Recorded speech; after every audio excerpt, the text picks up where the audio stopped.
Parliament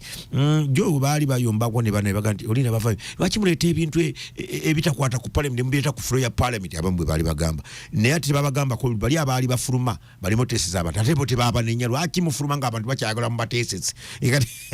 ne bali abali baletango oli munabwe yabavola ikati omusajja natuvoola bwati kyo bakireta berwanire ko wano bakyala shane berwana ko tandiko gamba mwe muleta bino ebintu bya mwe wano ku floor nga bibadde bweru bitebikola kyo kate kiri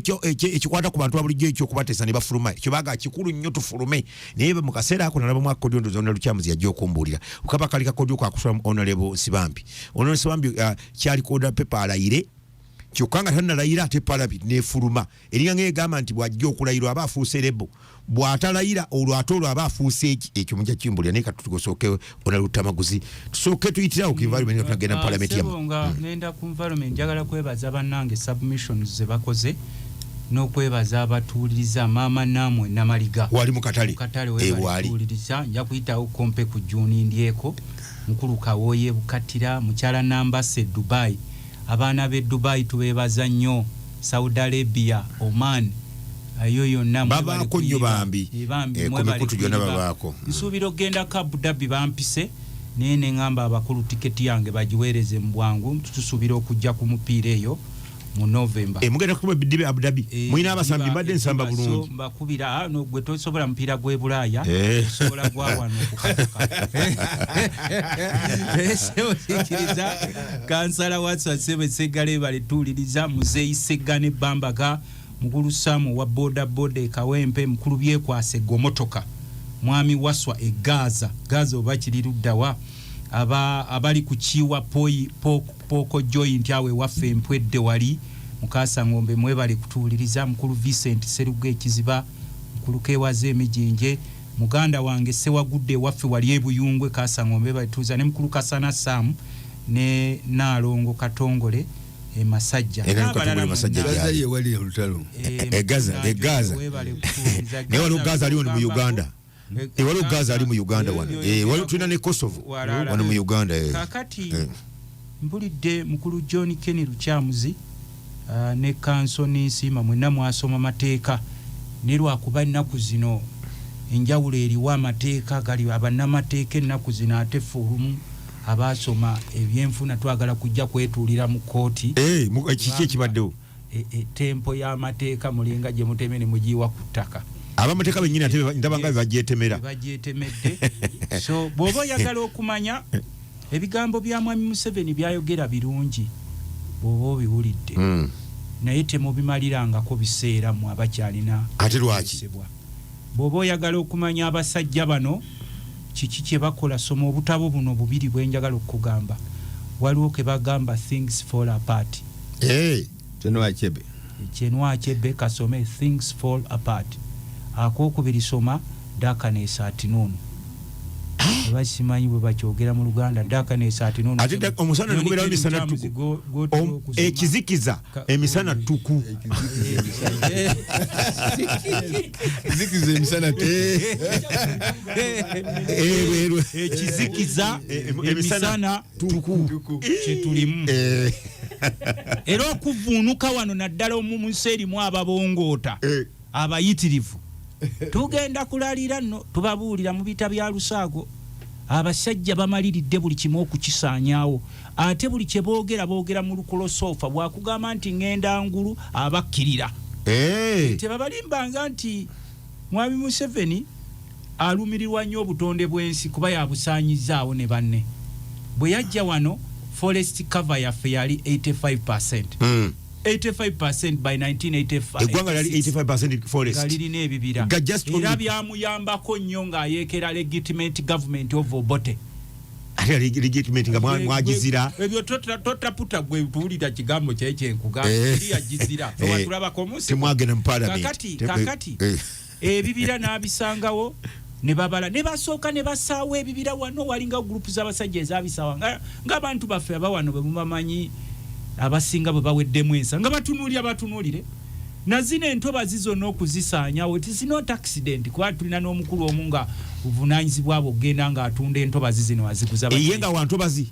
ntobazi enjazi zonna bazitemyetemye ensozi zonna so bwe ndaba mukulu Museveni ng'agamba ennaku ezo nafudde ense kabaka ba parliament waliwo omusajja omunene ennyo gwe badde bagenza okukwatira mu mabira manyi mabira bamumazeewo baali bamuteze bamukwatira eri mu mabira babagambye ababaka nti omukulu ali mu mabira asaawa kakati ne badduka mangu nnyo ne beekolamu omulimu basobole okukwata omukulu oyo naye bamunoonyeza kuba mabira yenna bamulidde kati wano waliwo luwangawanga ku kkubo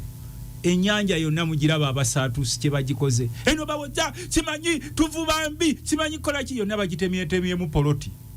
ennyanja eyo naffe enseke emabegako waliwo abasajja 6 be batta n'enkola investigation mu abali ku nnyanja mutuuliriza nnyo abantu abasinga be bakuba amasasi ku nnyanja baba tebatwala byennyanja baba bakukusa vanira bana abasaatuusi beddiza akatale ka vanira wano ne beddiza akakasooli ne mwanyi tulwana nayo era baagala kukeddisa kakati bannayuganda bwe bakizuula omanye Kenya kilo ya vanira eri ku mitwalo 35 wano baagikubye yavudde ku mitwalo 25 eri ku 13 tubyogera mu eri ku 13 kati from mitwalo 25 ku 13 tuli ku radio ewulirwe ensi yonna kati mwanyi yagiseeko kakati abantu bawano bayi bagezigezi naga group ya sejja bano okweddiza buli kimu katukukuseeko vanira tumutwale e Kenya abantu amasisi gowulya gavuga ku nyanja sigabye nyanja agasinga gavanira kakati gwe ngamba gwabongo otankuzukusizza oveyo mutulotwo kakati awe tuli era sebo honorable kumanya kyogera kituufu njagala kirikiriza na information musajja ono tumuteekere ddala ku musaala ani gwe muteeka ku musaala President Museveni President Yoweri Kaguta Museveni y'omu kwabo abali mu agenda 21 mu Brazil agenda 21 yerwa olukiiko lw'ensi yonna olwatuula mu Brazil yassa omukono ku resolution number 40 eya agenda 21 eyayisibwa mu Brazil ey'okukuuma ebibira egamba nti head of state wa buli member nation ya UN ajja kufubanga ateeka buteeko okukuuma every existing forest cover. President akikoze ebibira bitirivu wano byasanyizawo ati zikomanda Luttamaguzi aganti akikoze mbugende information I want to give jompadde information ntuufu tebabalimba nganti bana abasajja balina ekirungi kye baagaliza Uganda ekyo kye kibalemye okutegeera Uganda bagitunula jiryamu buli era ensonga lwaki olaffe tutambula ne tugende ebweru kansoni nsima naye n'olaba infrastructure yes otambula n'ogenda mu Africa abasajja bakoze infrastructure ne bakola amakubo ne bakola amalwaliro naye omusajja najja n'asaba parliament y'eggwanga obuwumbi 15 ateekewo eddwaliro ly'erubowa ne batuba ku mutwe najja enkya najja kololo n'abayita ababendabenda ne mubeerali mutugenda kulwanyisa obuli bw'enguzi ngalwa ayazira namuyita mu nkwagwa neffe twamugamba era twagamba speaker nti olunaku Museveni luwe balikomyawo ne banne sente z'eddwaliro ly'erubowa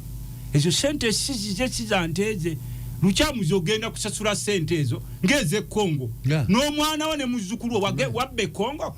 naye ffe tulina okuzisasula n'abantu baffe kati olw'okuba nti abantu abasinga mulowooza mulivinga ku mase y'abana abasajja ne mutabagamba nako nti owaayo ensi yange ng'ogimala okwaffe twatandika na bibira by'egindi by'essese byonna babisanyizaawo balima ebinazi byonna abo abayindi boolaba abali mu binazi si byabwe byabano ezo kampuni z'abana abasajja nga boolaba zino kampuni zino zoolaba bano abayindi abatutte buli wamu golowooza abo abayindi abeddiza ekibuga n'osaba muyindi omu nga yennyini bizimbe byonna ebiri mu kibuga byabwe nga be bamuwa ne capital nti tukuwadde wano nawano tukubeirinza utu boolaba omuntu ali genuine n'omuga nti owaaye noono naye muyambeko ng'olwo batunula eri bagamba mbu byogera tetubiwulira nga kati walabo wetwali eruwero balinga bagamba mu Luganda tebaluwulira naye wetwali eruwero ebigambo Kyagulanyi byayogera mu Luganda nga bataputa kimu ku kimu babiwulira abagamba tebaluwulira mwali mugezaako byogera mu Luganda amanyi tebajja biwulira adi bo bagamba tebaluwulira era nasebo ona Luttamaguzi abakugu ababuliza ku biseera by'obudde bakizuula recently nti okusaanyaawo mass destruction y'ebibira by'omusese kyekimu ku ebyo biviiriddemu catastrophe y'empewo embi eri destructive. Kakati gwe ekyo tokyogera kubanga oyitawo ng'ogenda e Masaka n'olwera lwo nalwo balusengera balimamu wayita noono nga bagenda e Masaka n'olwera lwonna balugize bakolamu business. For them Uganda is their company. Bakola business. Bobera mu nsi abasajja abasoma nga bano ba John Kenny Luchamuzi kwanze sikyawa kitibwa abantu basoma be bakubye eggwanga lya wabadde South Africa ng'ogenze kusoma kati nze kuno okusoma okwange sikwekwa bano okwetaba ebinje nze nyongerezaako kitegeeza okusoma si kibi wentuuka ne ngamba sagala kitegeeza okusoma si kibi waliwo okusoma kwe state kakati mbadde nkwekyo kulabirako abakungu ba gavumenti bonna bayita mu lweraawo bonna awo nga bagenda negenda olaba abasajja ono akimanyi nti Lwera ye water catchment area ekwatidde Lake Victoria by 90%. Lwera olwo oyakubuulira ono osoma by'environment naye omusenyu bagumazeewo gwonna basima busimbe ate omusenyu togutunuulira butunuulizi gusima bagutunda China ne Dubai bye bino ebyato bye mulaba ebidokinga wali eri bagutwala enamunkekera ne bagwoza enamunkekera bagwoliza amakerenda gano ne bagusibanga bolaba parkinga semiti enamunkekera waliwo factory bagutunda Dubai bagutunda China bagutunda Saudi Arabia kati bwe temusobola bigira kuba basinga mubongoota kati ono najja wano naleeta embozi lero katubagoba mugundi mu lutobazi ne ogenda okula genda wali mbozi bwezi ezo mbozi ze babataddemu nga bwe bajjanga ne bagamba mbusimanyi tugenda ku transferinga Uganda tugifuule middle class. Yes. Nayo middle class status tugenda giyingiramu middle class mukama wange ng'eggwanga terina likyasigaza buli kamu bakeze ate bwe bamala okwera ne baddira abantu abategeera mu ggwanga abasoma ne babasuulira ku bukunkumuka bonna ne bakomawo nga bawunze kati nk'ekyokulabirako waliwo gye bayita global warming. Batulabula nti Uganda y'emu ku nsi ezibadde ennungi ennyo mu Africa nga zirina natural forest. I'm not talking about artificial forest but natural forest ezetu ezijjanga n'abazungu bava e Bulaaya ne bakima eddagala mu bibira bino byolaba ebinene ennyo Sese Mabira Bungoma ogiwulira eri eyo kati bo bano buli we batunuulira Uganda tebatunuulira bya environment. They came here okulaba nti Uganda efuuse project yaabwe era ensonga lwaki olaba nti negwe wali suubidde alimu ensi omusanga kironga avunnamye onompayo kukokulya nga bwavunnamidde President Museveni igwe nga bamutendereza kakati bwobeera mu nsi ng'abaasoma baali badde bawa directive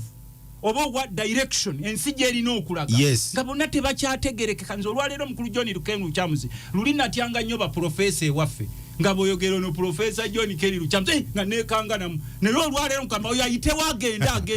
tojolonga nnyo baprofesa ati nkugambye bugambize wange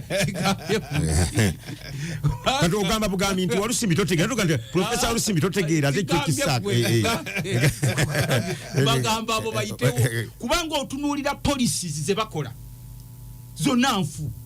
n'otunuulira abantu ne bajjawo amateeka agalifuza ensi yabe sebo nze mbadde South Africa ennaku zino bantutte ku kizinga kya Robben Island basibira Mandela nagenzeeyo omulundi gwange ogwokusatu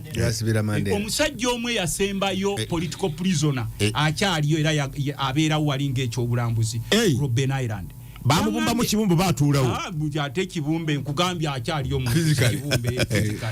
era political prisoner naye kati ofunamu kadde namusabya n'onyumyamukoleyo mugamba tine kiva kuki okulaba nti eno South Africa ate ffe tugikaba ne buli kintu kyayo kiraba kya mulembe infrastructure za mulembe amalwaliro ga mulembe buli kimu kiro mu bitundu ebimu si byonna bya South Africa yonna tomala gatema muti nkugambye South Africa I'm talking about South Africa kubanze njitambula kakati omusajja omu n'aŋŋamba nti ekimu ku bigayidinga ensi zino okulaba nti zikyuka gaba mateeka olina ateekawo etteeka nti tukuuma butonde bwa nsi tozanyira kutema muti tozanyira ku miti gyaffe ne bano bakimanyiira nti mwe bannansi mwenna abalimu mulinga bagwira n'olaba munnansi ng'amagamaga bw'ati n'omubuuza omanyi generation gye basenga batta entobazi zino zonna ono Luttamaguzi ani yatta ensonga ennaku ezo baali bataddewo amanda tugende nga tukagende bateekawo tugabira gas ate ne baligestalinga abakyakoma parliament mu akiyimiriza gas biveeko bakugamba nti oli alemereddwa okubuuka enkulukuku ate ng'omuwaabu olusozi enkulukuku emulemye okubuuka ate omutwala ku lusozi kitegeeza kyekyo ati kugambye ono gaasi ng'amugyawa gwagaba enkulukuku tebakuzanyira ku bwongo bakugambye oli alemeddwa okubuuka enkulukuku nti ate abuuka ekiswa tekisoboka tebakulima kati mbadde tuveewawo twagala tuve ku kubanga n'activities z'amafuta Kenya egundi e Tanzania gye bagenda okugasengejja activities zitambula by 8%. Newa neera ffe tutunuulira wano emidumu bagenda gafulumya gonna gabagatwala Tanzania ffe bannansi tuli wano tutunula butunu eri bali 80% activities 80% genda olabe Tanzania beetala bakola buli kimu kubanga wano bagakujjeeko bagatwala eri Tanzania yeri gundi zaabwe gye bagenda okukolera buli kimu ekyo kakati buli wobeera n'abakulembeze nga omulugube tegubagwako basika kino basika kiri nga ne bannansi tebategeerekeka abaliwo bonna ne abasoma bemusindika olwaleero tuli mu parliament naye gye sinalabayo parliament professor ali mu parliament ansinga oba tobetegeeza bwesinga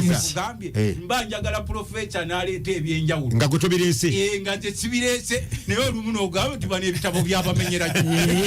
ng'owulira tusooke tuveeyo otanga okujologa baprofesa usigenda kukwatagana nawe sebo kamuweko ka information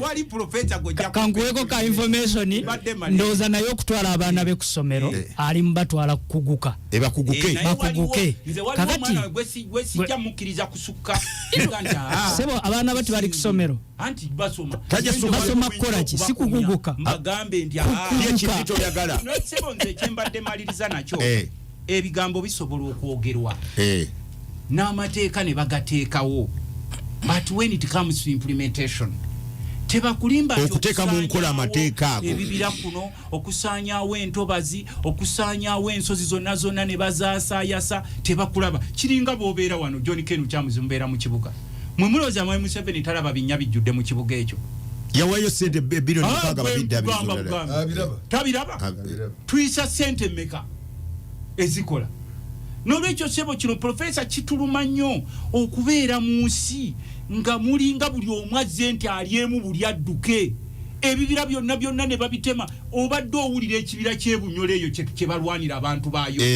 omukulu n'ajja wano mbusimanyi mpeza amanda tagawera nti no nti ebibira bimuluma nnyo kati waliwo abasirikale be basuubula amanda mubadde mukimanyi kakiripu kamu ku mitimbagano nga lole ya polisi yetikkula nagirabako nendo yali akati bano bo kye baakola buli kimu bakitaddemu kyabwe ajja kugoba ku nyanja bw'amala okugoba ku nyanja nawe anakutikka omusolo akugobe mu bizinesi n'amanda agakugobemu n'engoye enkadde azikugobe engoye bazitugwamu ezabbeeyi kati tukyatunda engoye nga tezabbeeyi ndiboota yafuuse kizibu kakati mwe muli ku ki mu nsi yammwe ebyobulimi byonna babitututteko n'oŋŋamba nti omusajja akwata kanso kyemalirizanya ky'eddakika tewera waliwo mukama wammwe ennaku ezo yafuna omulimu ogw'okugulira emmere ya gavumenti ng'asaba kya UN gugenda kumumanya naddira omukyalo omu ayolesa misono nga yakulira ekitongole kye nga kiro basaba gavumenti nga buli kiro ya kawunga mukama wamwe buli kiro ya kawunga agiguza gavumenti $45 ekiro emu akawunga MK omuwa muzeeyi tova kugono mbadde mbawudde bansonyiweko abeenaali mutulinamu babiri naye ng'omu ava Kyambogo omulala simanyi gy'ava ajja kumbulira waswa gy'ava waliwo ekyambogo muzeeyi tova ku main bo bekyambogo MK eba etuulawa kati wuliriza bw'ogamba nti ndi wafumbe naye siri wa Walusimbi kati obuuza waswa gyenva ng'ate enaalimu eva Kyambogo kati tolaba nti ova mu nsobi bonna bava Kyambogo bava Kyambogo honorable waswa honorable Kyamuzi the man katusooke tukkirize honorable amalirize tekikemu mudakikemu kakati mbadde nkyakulaga ekifaananyi abantu baffe olwaleero abawambibwa abakyali makomera abantu abafa mu kalulu jukira baweera almost waliwo 5 agafa olunaku 54 abafa olunaku lumu wali mukampala tachagulanyi imam kwa tema yuga sasa gavuga 54 bali bamwe ase baffe bannayuganda ate waliwo n'abalala abafa omu abawera ddala 22 mwalimu omujjukira ne sente za franka sente za n'abalala akalulu kwegamba engeri gye katambulamu n'olwaleero ebigenda maaso nga tugamba bino byonna ebyokuteekerateekera abantu ebyenjigiriza ebyobulamu birungi era ffenna tubyagala naye omuntu ng'olwaleero asula ku tebuukye omuntu asula akukunadde tamanyi oba bamunona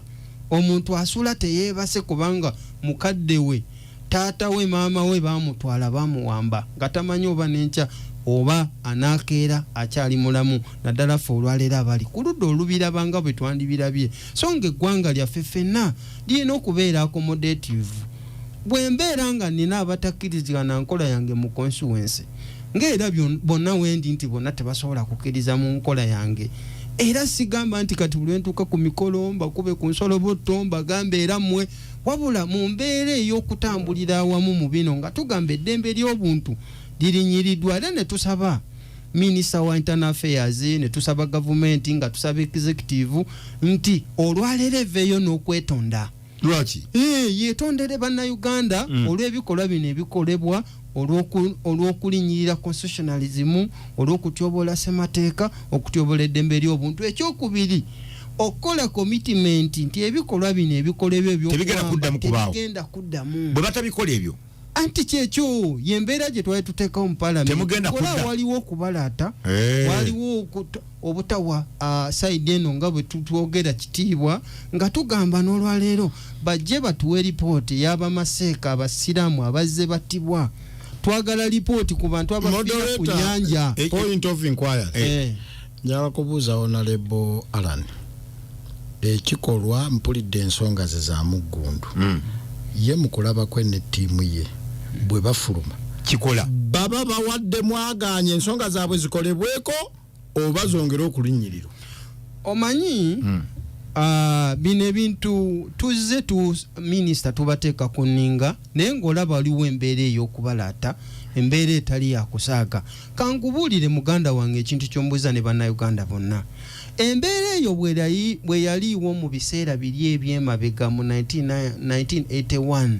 mwami Museveni yakwata mundu abantu ne bafa so ffe tulowooza ffe ng'ababaka ba parliament it is civil being civilized okugamba oba nga minisita tosobola nakwekomiti nga sebo minisita yagaana speaker yamuwa deputy speaker yamuwa nti kale tukuwadde ennaku 3 okomewo tubuulire yerema oyo David Muhoozi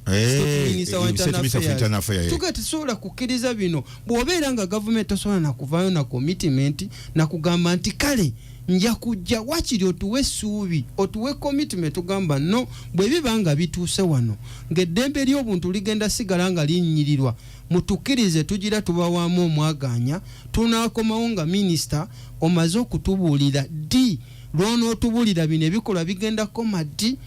ba political prisoners mugenda bayimbula ddi abantu abatalabika commitment eridda okubavunaanyizibwa government okuuma abantu n'ebintu byabwe era tubafuna ddi abantu abatulugunyizibwa ku nnyanja nga twayisa n'etteeka erya fisheries nti military eve ku magye wasigaleyo police nene gasigalayo ebikolwa ebyokulinyirira eddembe nga twagala accountability abasiraamu abazze battibwa nga twagala accountability ku nnyanja ab'amagye abatirimbula abantu nga twagala accountability y'abantu abattibwa mu kalulu nga tugamba ebyo minisita wanaaba tavuddeyo na commitment kati mwekale tugira tubaleka mwemugira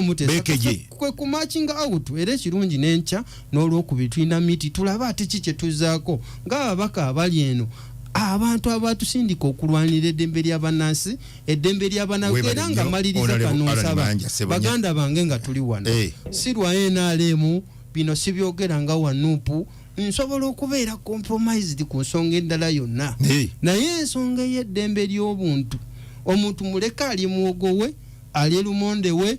ekisoko muwadde ebyenjigiriza ebifu malwaliro teriyo okongeddeko ebyenjigiriza otudde n'ettaka lye naye omulekere eddembe ly'okweyogerera, omulekere eddembe ly'okubeera ng'asobola okwogera to assemble to associate kubanga eryo eddembe lituweebwa kuba eri Katonda. Honorable Ken James Deman, ensonga zonna ozowulidde. Nebaza nnyo omubaka Mayanja ndozalambuludde ebintu naye nze mbadde nsaba assistant wa speaker, deputy speaker batera okukola research gambe ngenda okwogera abiwulirize. Oyogera natayibwa buterevu kati bwogenda okugenda naye ne mukama we Honorable Betty omuntu yakola impact mu parliament esatu ey'omwenda wali kafulu nnyo ey'omusanvu ezo nawe wali kafulu. Ebigambo bye ngenda okukola in terms of commentary biri substantial and material. Yes. Ombuzizza ebitabo byange bisangibwa ku Mukono bookshop. Era n'ekyokusatu kijja ekisooka ekiriyo waliyo The Talk of Nature to Man 20 years of Kabaka Mutebi II. Ekira kiri Uganda A Creature of the Federal Doctrine. Ebitabo biri byoyina. Ekyokusatu ekijja The Constitutionality of Reason. Kakati mpuliriza ebigambo byonna ebyogeddwa na byonna ebibaddewo mu parliament n'embiraba. Kyenvudde nsaba n'obwetwaze bungi ba research assistants ba parliament babeeko kye bajja mu material gye ngenda okuyiwa. Ekisookera ddala kyali kikyamu nnyo isu ya Kinyamatama okujja ku fulu mu ngeri gye yajjamu. Obanga etteeka right now there is a norm nti bw'oba oleeta matter of national concern mala kubuulirako speaker omubuulirako nakkiriza weewaawo mu rules of procedure proper si bwe kyandibadde olina okugwa wakirese buleesi nga bwe kibadde kiri osula obusuuzi nga bweyegale baministers wakwatanawo yakamasu kakati nasono ponte sogirira buleesi nga bweyagala n'olwekyo mukulu bwe kyandibadde n'olwekyo speaker yandibadde aw'amagezi Kinyamatama honorable nti mate eyo gireete with discipline kuba bw'oba olina okusabika ebyaliwo olwa magnitude n'ekitiibwa kya parliament. Yes. Biba bigenda kuwulirwa mu nsi yonna tuyinza kwogera ku bintu biwemula kosa vulgar language olina obiwumbawumba n'obyambaza n'obisabika niye akatambi tekasabika owulira nadda nzija olw'okukuuma ekitiibwa kya parliament. Kakati bw'amala singa honorable Lakai amala okusabika message eyo agireeta as a matter of public concern ye our speaker yali agisindika mu rules committee. Rules committee details zonna zirimu ebyo zirina okukolebwako babiraba ne video ne bagiraba. N'olwekyo endeeta y'ekiteeso ekyo tiyali proper. Lwaki ngamba nti yali proper ate kati plenary session yesooka mu ddiiro bwe kibanga kigenze ku extreme after Kantuntu's committee Kantuntu committee ng'ekoze report n'ebeera questionable alo plenary session wegiramu finalize the matter yandibadde bwetyo procedure ndikakati eri biganye tubitwale ku flow. Yes basobola okujulira ku report eyo ti report Katuntu gyakoze jotuwadde etumatiza we want the matter to come on the floor of the house tugiribeting ninge esooka eri mu rules committee ekitakolebwa ekyo ffenna n'abo bonna parties eziri involved kibakwatako okulaba nti bakuuma ekitiibwa kya parliament ebiteesebwa bibeera ku net mu nsi yonna ne mu house of commons basobola ne ku mikutu gy'amawulire tubiteeka live bibeera ku televiziyo kubituuka ne mu China bituuka olwekyo ekitiibwa ekyo ono lukyamuzinganga kutegedde bwe kati ate bwe bamala kubanga ekyo kyakoleddwa mu bukyamu abo opposition bennyini ate baali baleeta ekirala ekyaki baga nawe akatambi kabe kalagibwe nzijja ku ekyo amukame kakati nzijja ku video video gundi eyo footage number 1 ne 2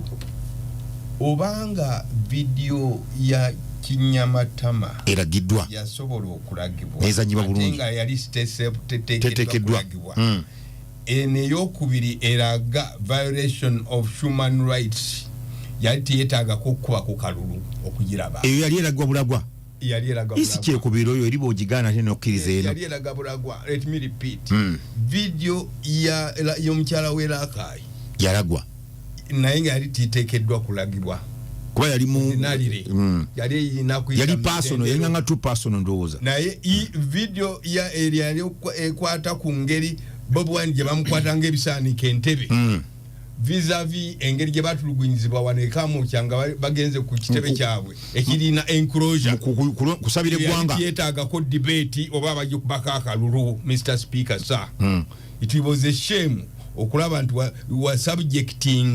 wa subjectinga video ye yali ekwata ku open violation of human rights into parliamentary scrutiny. That was wrong. Ani avunanyizibwa ku bino byonna aba speaker oba omutesitesi wa parliament speaker agoba birago kiyola yonna speaker oyo mukwano gwange naye nze njagadde kuwabula bwabuzi sina kyakola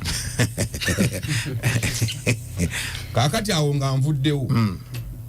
ngenda ngogere ku elections eza LC1 bano babadde ba campaign nga tunazo ogera ko LC1 elections okusinzira ku kiteeso ekyayisibwa mu parliament tizisanye kusuka January next year. Yes. Otesa tizisanye. Yeah. Sente weri. Sina kutesa tiza resolution of parliament. Yes. Kakati mwa miezi mukaga olinga baga sente ziriwo ni miezi mukaga tujja kwa test. That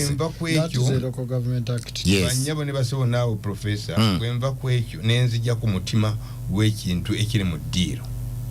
Ng'omuntu yalabako abakubiriza abebbeeyi ab'omuwendo nga omugenzi wa Pakabulo. Yes, ngakubiriza olukiiko omugenzi Ayume Francis Ayume ate n'omulala akyaliwo owekitiibwa Sekandi njagadde okubaako kyempabula. Parliament in prescription kiva kigambo pale kiva kya Lufalansa. Yes. To speak. Singa mata erabika speaker aginotinga nge erabike egenda kuva mu conflict kyasokerako kwe kulaba nti mate ya asobola okugiwa time nebera discussed exhaustively. Exhaustive discussion of that conflict removes the conflict. Yes. Issue eyali ebatabula singa yagireka nebere exhaustively discussed yandifudde ne bagwinyalwe bwangomba gakugwa ejjalwe newenyumya ne mugenda. Exactly. Atenga sibuli losaawo exhaustive discussion nti wateekwa kubaawo vote. No. Kubanga yogadi abavoti akatambi kazanyibwe nga matange yekwata ku bantu abali awamu abooluganda olwa parliament singa efuna exhaustive discussion abantu emitima gye bateeka ne baggwamu kiri akakunkula abadde tamanyi yeyongera okumanya tyanze kintu nawe yabadde ndowooza nti kisandikirese era next time sisanye kireeta mu house yenjo kitwala ekyongo kitaddwa bbali. Kati ndi kubayita abantu ab'ebitiibwa ennyo mu parliament era bannanyini parliament ye speaker wa parliament. Ne bw'obanga oli deputy speaker wali tibakuyita nti Mr. Deputy Speaker oba speaker mujjufu. Ye abajjuta tudde mu ntebe. Olw'ekyo nze ndowooza rules of procedure of parliament semirundi mingi ntera okuwandiika mu monitor ku kikwata ku rules of procedure. Rules of procedure ze zifuga parliamentary discussion. Speaker itibwa speaker ateekwa okubeera ne intensive interest mu kintu kyonna ekize ku flow. Ne bwe kitaba kirungi ne bwe mba mu discussinga ku muntu eyafudde omulambo guli mu ddiiro oteeka omuntu oyo ne bw'abanga eyafudde wali tomwagala nga gwe speaker mu kaseera ako oteeka okulaga interest mu matter eya discussion ku muntu oyo nti waliwo okunyolwa kwagenzi wadde omuntu yafudde wadde oba tomwagala niyo oteekako okunyolwa kubaawo. Yes. Okunyolwa okulaga olina okulaga okunyolwa naawe wennyini ng'omuntu you must develop interest in the topic in discussion. Okyenyigiramu ekyokukungubaga noga nti ensi eno kati eri mu kukungubaga katubanga abalaata oba bateesa ku bajeti y'eggwanga newankubadde nga bajeti ekunyiga gwe nga speaker you must show intensive interest mu subject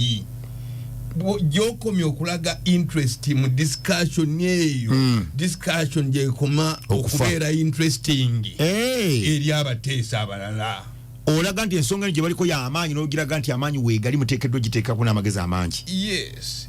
N'olwekyo tukuyamba mu ekyo kwe kuba nti following rules of procedure. Rules of procedure bw'ozi following tokosebwa era tonyigibwa nga speaker. Kubanga oba ogoberera amateeka bulungi. Emirundi mingi nnyo bwe nalinga ndeeta ebiteeso ebyo byanyiganga ba speaker on the floor. Omugenzi wa Pakabulo bamubuuza mu cabinet lwaki mu biseera byo nali lukyali mekete bamubuuza lwaki omuvubuka oyo mwasa time nene n'abagamba nti si buli kiseera naye waliwo bwatereera n'afuuka nga profesa omuto nenjagala ebirowoozo bye ebigende maaso at a wider context. Weebale nnyo finally yeeyise gye mwogeddeko egamba nti mwawulidde amawulire agagamba ne parliament baagala gikendeeza. Definitely without biasness Uganda bw'eba ey'okugenda mu maaso nga n'ebyokugaziya democracy obutadde wabbali omuwendo gwa public expenditure guli so inimical nti Uganda ng'egendedde wano tuyinza nabutatuuka mu 2026. Weebale nnyo Honorable Charles Temani. Mukulu kintu Mike. Sewa professor. Oyo omuwulidde Honorable Charles Temani. Parliament ya Uganda abaka 557 abasinga omungi bambe ba NRM. Bagana NRM basigala bakuba gudi kude. Kasabali bafuluma. Parliament egenda maaso bwateri nateeka ligamba nti singa bantu bafuluma munayimirizanga Parliament era abantu basigala bateesa era ebiteeso bisigala bifuluma. Kiki ekigenda maaso? Mbadde mpuliriza sebo nsonyiwa mwami kintu nsonyiwa yesebo mukadde wange nsonyiwa kamuke mbadde ndeseeba ansonyese akusonyiye njagala okubategeeza kyayagadde okunzija enviiri ku mutwe bwe nawulidde abantu abakondeminga opposition olw'okwekalakaasa ne bafuluma Parliament. Ekintu nga kiri so inimical eri opposition baba tibajja kukwata bijambia oba miggo bakube bali abanyizizza option eba yakwekalakaasa. Honorable Lujamozi tetukulabako mu Parliament zo 3 ng'ofuluma. Nafuluma mwafuluma koko emirundi egiwerera ddanga mukaaga. Nolwekyo okufuluma kwa Parliament okufuluma kwamwe kuzaale a culture of discipline. Mu kifo ky'okuleeta ebyo byonna ebyogamba muweereza n'abasirikale abakipingire munda bajja bakubanga mufuluma. That is wrong.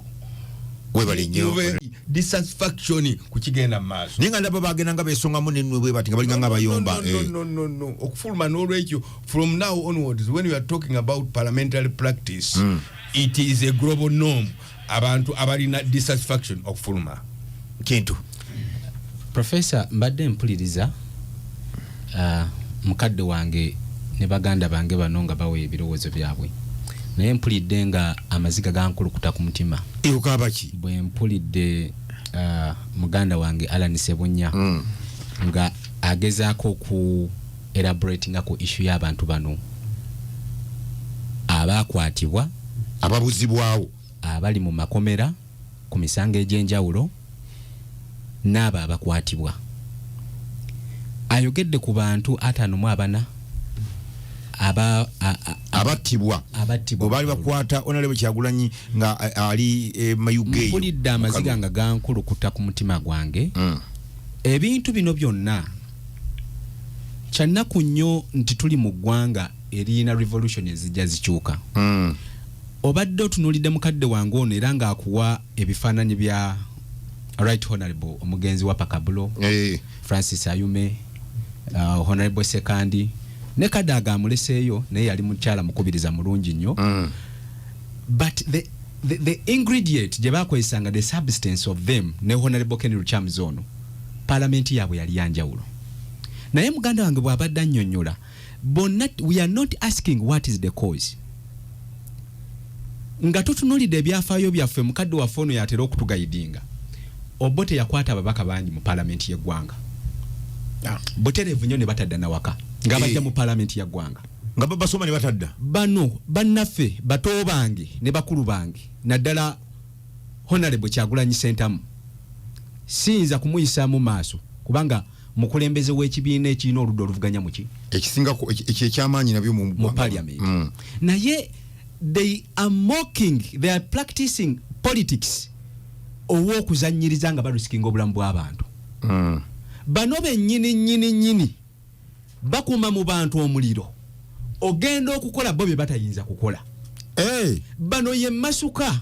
eviirako abaana b'abantu okugendera mu busambattuko ne babuzibwawo obusambattuko bwe bubalukawo wano nzijukira mu myaka is it 2006 akegugungo bwe kabaluka mu London mu Bungereza the blacks ne batacking abantu ne baruting they were deaf babata bogenda wane ekyakapeninga nga bagezako okuwakanya ebyokulonda ebyava mu America nga balumbye capital hill wano you saw what happened naye bano bannaffe bano President Trump yagamba ekintu kye bayita kigambo omukulembeze ekigambo ky'ovaamu kigaidinga abantu b'okulembera bano gye bakoma okulowoozesa abantu ba bulijjo abavubuka abali innocent abatamanyi nsi eno gyevudde na bigenda mu maaso abatalabanga ku lutalo lwonna n'amugamba nti oli talina kyakugamba olw'okuba ayina emmundu gw'okwata ejjinja okuba omusirikale akutte emmundu ennaku bali mu kuziika ne bakubawo osaawo okwata ejjinja okuba omusirikale emmundu newandagali there is a mockery they do bakola kye bayita people power army balina people power era bambala decorations eziraga nti ono general I don't know why the army is not acting enough to stop that nonsense si byamaji just byakatemba sebo mukama wange bwokola layi kuluhudi yenna nze nkulidde mu masquerading eno generation yange gyenjogerako webaba addressing nga bajeno baba bakola obuvuyo bwabwe bubawero organized nga bakola bye bakola bwe bakwata abaana b'abantu bannaalumanya ne basaalumanya bano basigala mu parliament nga bayinaayina balya nkoko teri abakwatako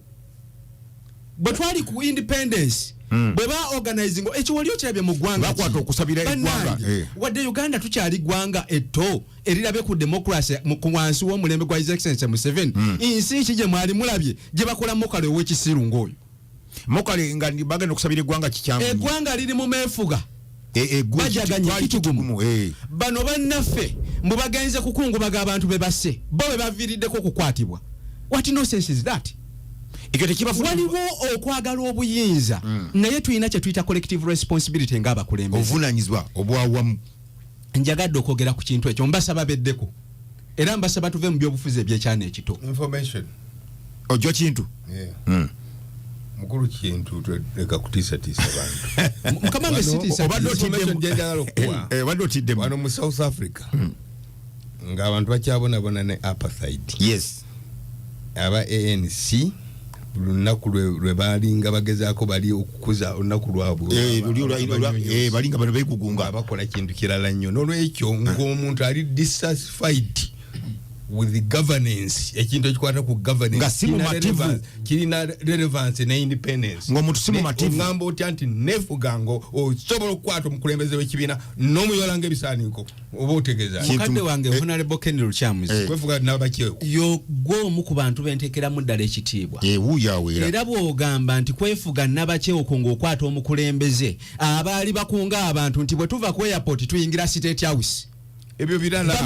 bameka abali bakwatiddwa abandi badde bakwatiddwa singa poliisi yaleka ne bajja Kyagulanyi ekisaawe nga bwe bali bapulaninze nti bwe batuuka wano babulanchinge bagende mu State House mirambo emeka ejjande kudda bano naki nange kye neebuuza mirambo emeka ejjande kudda bano bukulembeze bwabwe mukadde wange olabye ebintu bingi mu ggwanga lino ofunye omukisa olabe butya Obote bwe yakulembera eggwanga lino ne bwe bweyisa olabye butya Idi Amin bwe yakweta ku machena akwata Bendikito Kiwanuka n'ebyabaawo tuleke okulowoozesa abavubuka abaffe generation yaffe nti everything is possible government bazanyirako nzanyire that is nowhere not in any government government is kubanga ezanyulako bwetu million match a responsibility to protect every Ugandan bano buli we bayita babba abantu ayo away about them abantu bano baferu wero baleka amaduka makale baleka abantu bababbeko obusi what kind of nonsense bakole gaali nze kyensaba kye bayita eggaali tweddeko tuli bakulembeze tulina eggwanga lino okubako society ina culture about the parliament in this student one Ndejje I'm a product of Ndejje yes nkakasa omusomesa eyansomesa baguma begumisa eyansomesa kye bayita ethics yamusomesa yasomesa honorable zake netondere eggwanga ebyo si byaffe ffenna omuntu omu yakola ki yatusomesa kulu kintu alina point gyakoze nesaagala egende bugenzi kubanga point ebadde nnema nnyo ewisa abantu point ye eyokukola reference ku byaliwo ku Obote njagala girifaalinga n'ekyaliwo kyennyini ekituufu Bendikito Kiwanuka yaliko Prime Minister wa Uganda ye Buterevu yali ajjudde ng'awakanya Obote President wa Uganda Constitution ya Uganda ya 1962 yayogera mu bamawulire n'agamba openly nti nja kutumira ekikosi twekalakase tumujja mu State House namwe kyemukola katulwaliro nawe wagedde abanupu kye bakoze bagende mu State House bayingire omuntu ng'abadde avuganya omuntu akola ebive mu byenfuga basobola omwogera ekigambo kyonna omukadde wange Ken Lukyamuzi reference gy'oleese muganda wo His Excellency the President kyenkakasa obulungi naawe kyokakasa obulungi si ye musajja gw'ogeraageranya ku bali yakamuyita emirundi ebiri agaana okugendayo kubanga ye agaana okugendayo olwa issues ze zesimanyi owaabwe ababiri naye kyemanyi bawuliziganya ku masimu newagaanira nti sijja kugendayo communication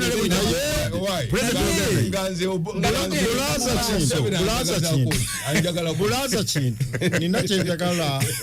okuwabulamu mukulu waswa yagambye bw'oba owulira tokkiriziganya na kintu oteekawo embeera eyo abanupu gye baali bagala okuteeka eyo baali bagissaawo naye waliyo enjogera mu Newton's law to every action there is an equal and opposite reaction. Yes, gwe bw'osazeewo okukozesa maanyi kitegeeza ne gw'oyagala okukozesa maanyi ono kyabadde ayogerako kiba irigo ono Lukyamuzi akimanyi ku lunaku lw'eggwanga lyo n'olutongozo oluli mu bitabo gw'okuteekawo omukolo omulala. Why has it ever happened? Oba kiwuliza era bw'okikola mu kuwakanya kitegeeza n'oli najja kuteekako amaanyi oleme kikola oli kyagamba nti ebizibu oluusi ebimu ebiriwo kitumba mba tugende mukadde wange gy'abadde ayogerako ffe Uganda NRM bebamu kubakola contribution okufuna independence okwendinga apartheid South Africa ekyo mukadde wange akimanyi bulungi naye back to issue ya parliament netonze ku Rwandejje ezo simpisa za kiwetula ku Rwandejje okola ndejje kubanga inze ndi student ndi product bwe tufuluma tubeera bibala ensi byerabako era ndejje tuli quality naye yo si empisa yaffe zaka yakola akaswaza ndejje kye bayita culture every organization has a culture no ina culture yayo and one of their common culture is to be abusive. Why am I saying so? Tunulira omwogezi deputy amyuka omwogezi wa NOP waiswa owulire ayogera biki njagala otunulira omwogezi Senyonyi ayogera biki Senyonyi ngayogera bulungi akoza nkujira yali njagala ojja otunulira mukama waabwe ayogera biki bwe yali eruweero yayogera biki bwatuuka okugamba nti yalina ndaweya yakubiri obwo bwajja nakapanka obwo bwakola bino. It is a culture.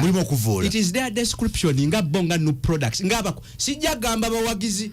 ne baba abakulembeze culture gye basiga n'olaba ali defiant bwe basituka bamanyi okuvuma kitundu ku bo because they have no issues to discuss about. Naye kino kye yakola okugenda mu constituency ya munne n'amuwemula kikoze bubi tozanye maloboozi ago lwaki tosobola kugazanya kubanga byabuwemu byeyogera era zaake nze kyenneewuunya era ensi eno baagala ennyo Museveni lwaki tugamba tava ku main n'ogenda n'ova oli w'emitiyana n'osala n'oyita districts mmeka wuyo kiridde otuuse ku nsalo ya Uganda ne Tanzania oli mu kuwemula ovuma kinyamatama n'omaliriza n'ovuga ekiro kirama n'odde ewo ne weebaka ate yabadde ayagala akolebwa ekyo kye tuyita freedom and security ate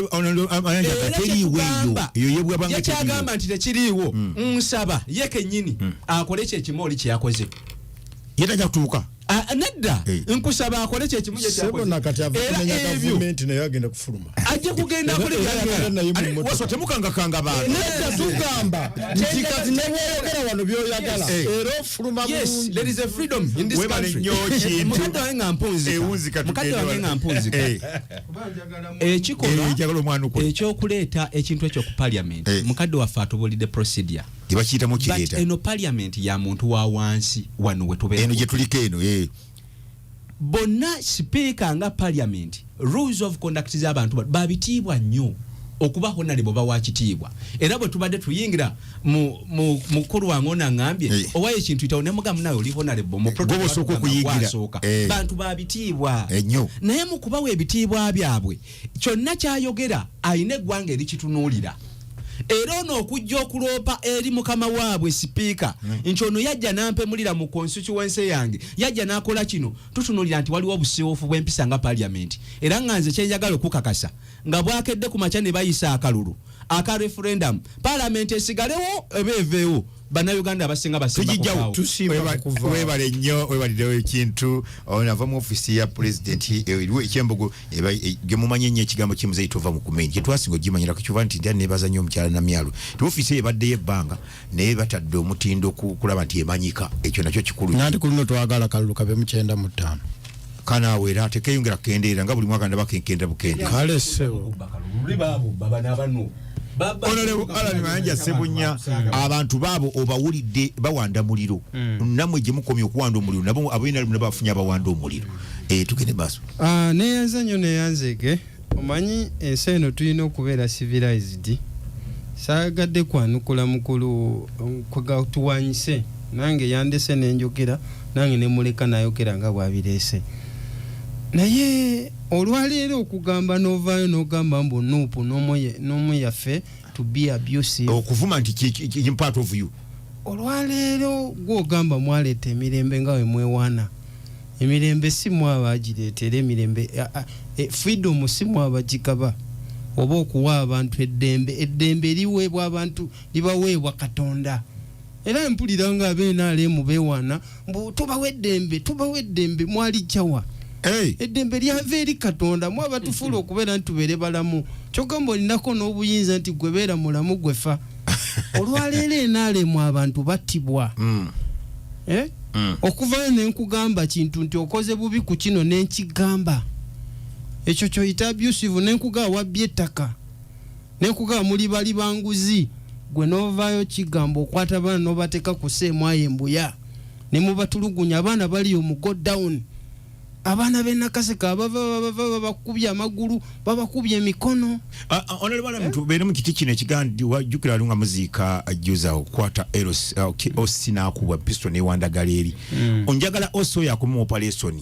nga gwe osi okomawo otya osi oyo akomawo atya no olaba bwabaawo ebikoleddwa kubibwa ne pisto newandagala akomawo operation tetugamba nti abantu tebakola misango ky'abantu tebakola oba omuntu nsobola okukola kyenkoze nga si kirungi nga ddala si kituufu era nvunaana genda mu mateeka nkwata omuntu ngaewaani mukudde naye tojja kiro ojja kiro saawa 8 okwata omuntu weeyanjudde naweero si 1 tulina ssemateeka agavaninga weggwanga lino tutambulira ku constitutionalism naye olwaleero otunuulira gwe mwami kintu n'ogamba mbu abanupu tuvuma tituli abusive naye ng'olwaleero gavumenti etta abantu etirimbula abantu bali makomera abantu bafa abamu bakoze n'okubula abaana ba political prisoners bali ekitali omwana Olivia Lutaya alina n'abaana ali luzira mbu kubanga wagira kyagula waliwo ensonga ezimu nga oba edde abannabyabufuzi bayungawo omukago gwa iPod ne tulowooza nti ebibiina byobufuzi bwetula ku mukago ogwo biza okusolvinga political question especially political prisoners abakwatiddwa mu kalungu abo naye bwe mwagaana okugenda ku mukutu nga ekiwundu kyasamba eddagala mwagaana okugenda ku iPod aye ne bwe tubanga ennupu yagaana then abasigadde tulaba results ziriwa results ziriwa kati kale ennupu gyokka ng'ekibiina kale tetugenze but abasigadde bo bakolayo ki olwadde olabanga platform yawambibwa Museveni bagenda wali kulyamu ku kyayi nga kubawa buwi byakola yabalagira Nengo olwaleero government tetambula bwetyo government ey'abantu. Fololo bye tugamba wagenda mu nsika abantu ne bafa nze kye kintu nakati bwenkirowoozaako afa million abantu 5,000 bafa okufa kw'abantu okwo tekwandizeemu kwandikomye emirembe ekyayita niyo olwaleero abantu bakwatibwa abantu bafa naye ng'ebyakutwalayo kumalawo kibbattaka olwaleero abantu nakaseke babagobaganya gwe kintu abantu bwekimanya abeebulemezi abantu basula kutebuuke naye abatwala bayina emundu abasajja bajja simaba batadde jaketi z'amagye ku mito gy'emmotoka simanya nti yisemu osigundi yayise eno yakoze bwati olwaleero tunuulira abantu okubeera nga tebalina eddembe lyakweyogerera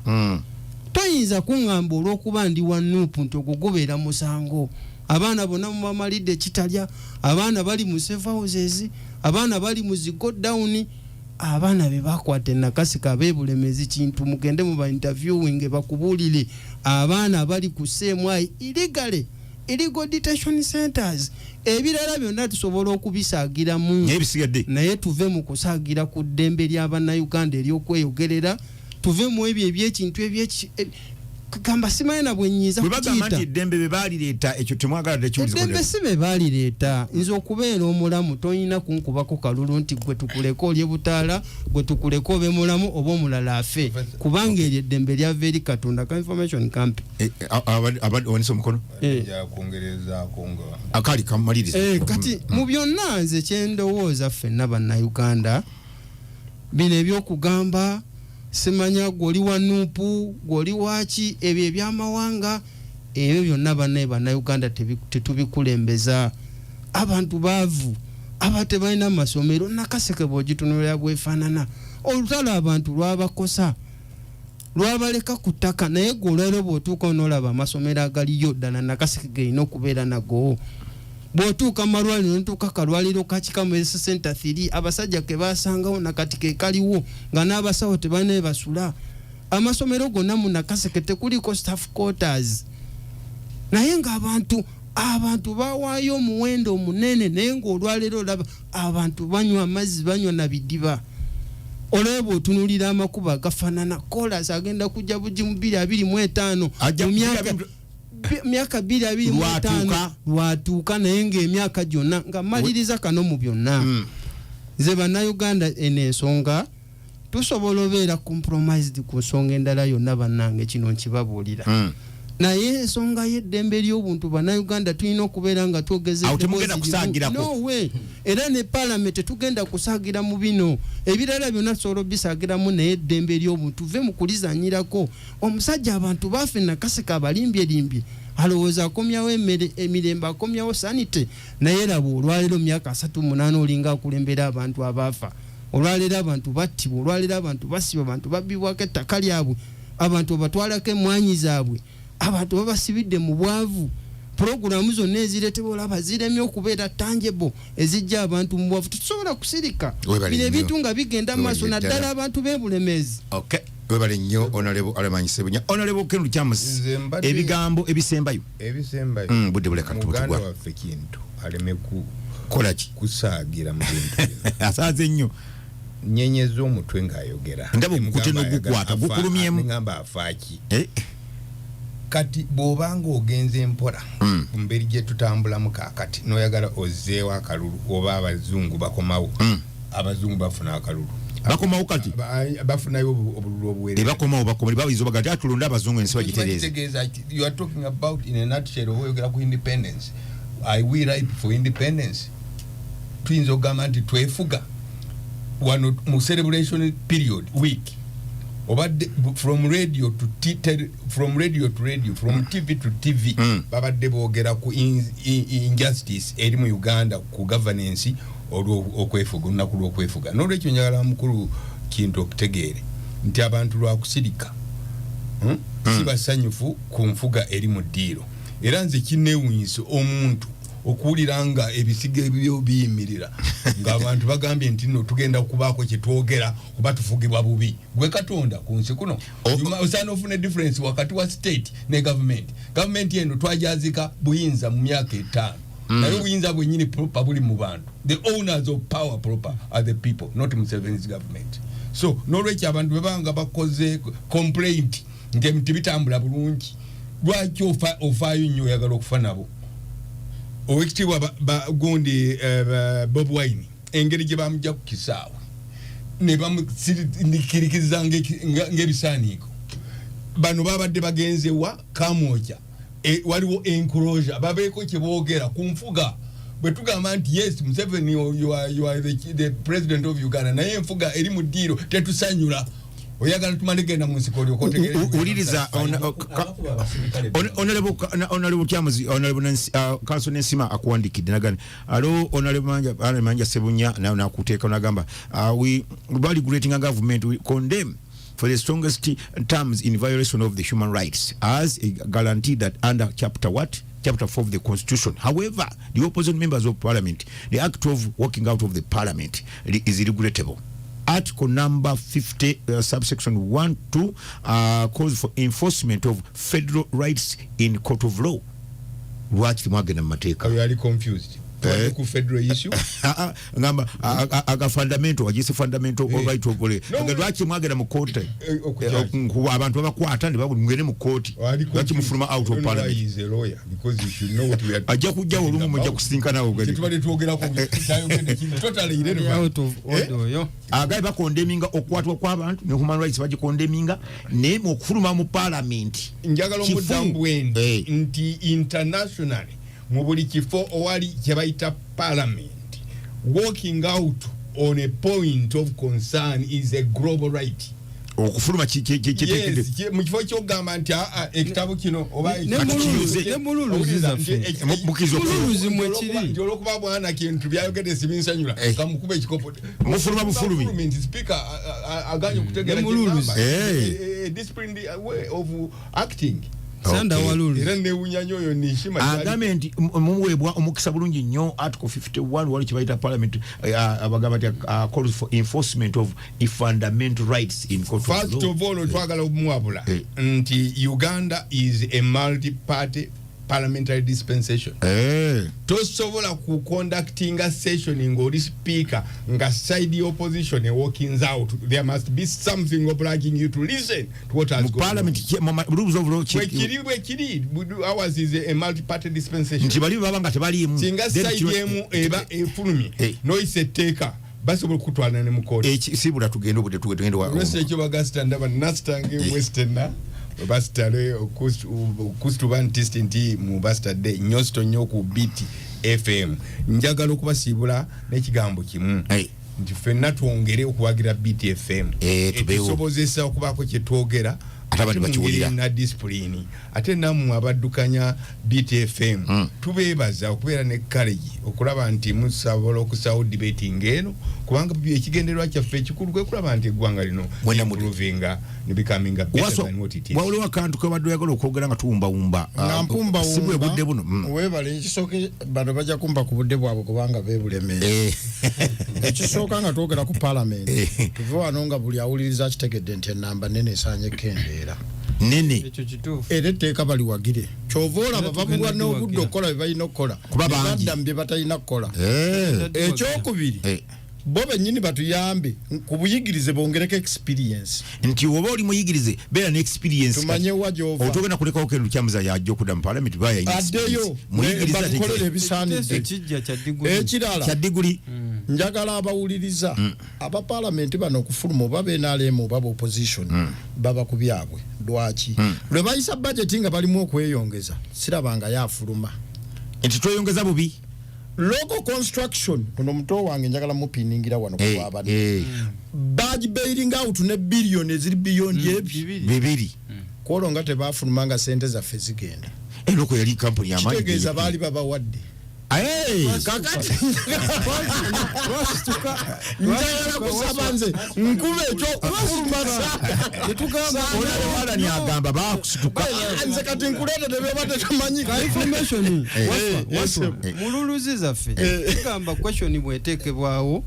the eyes obimanyi honorable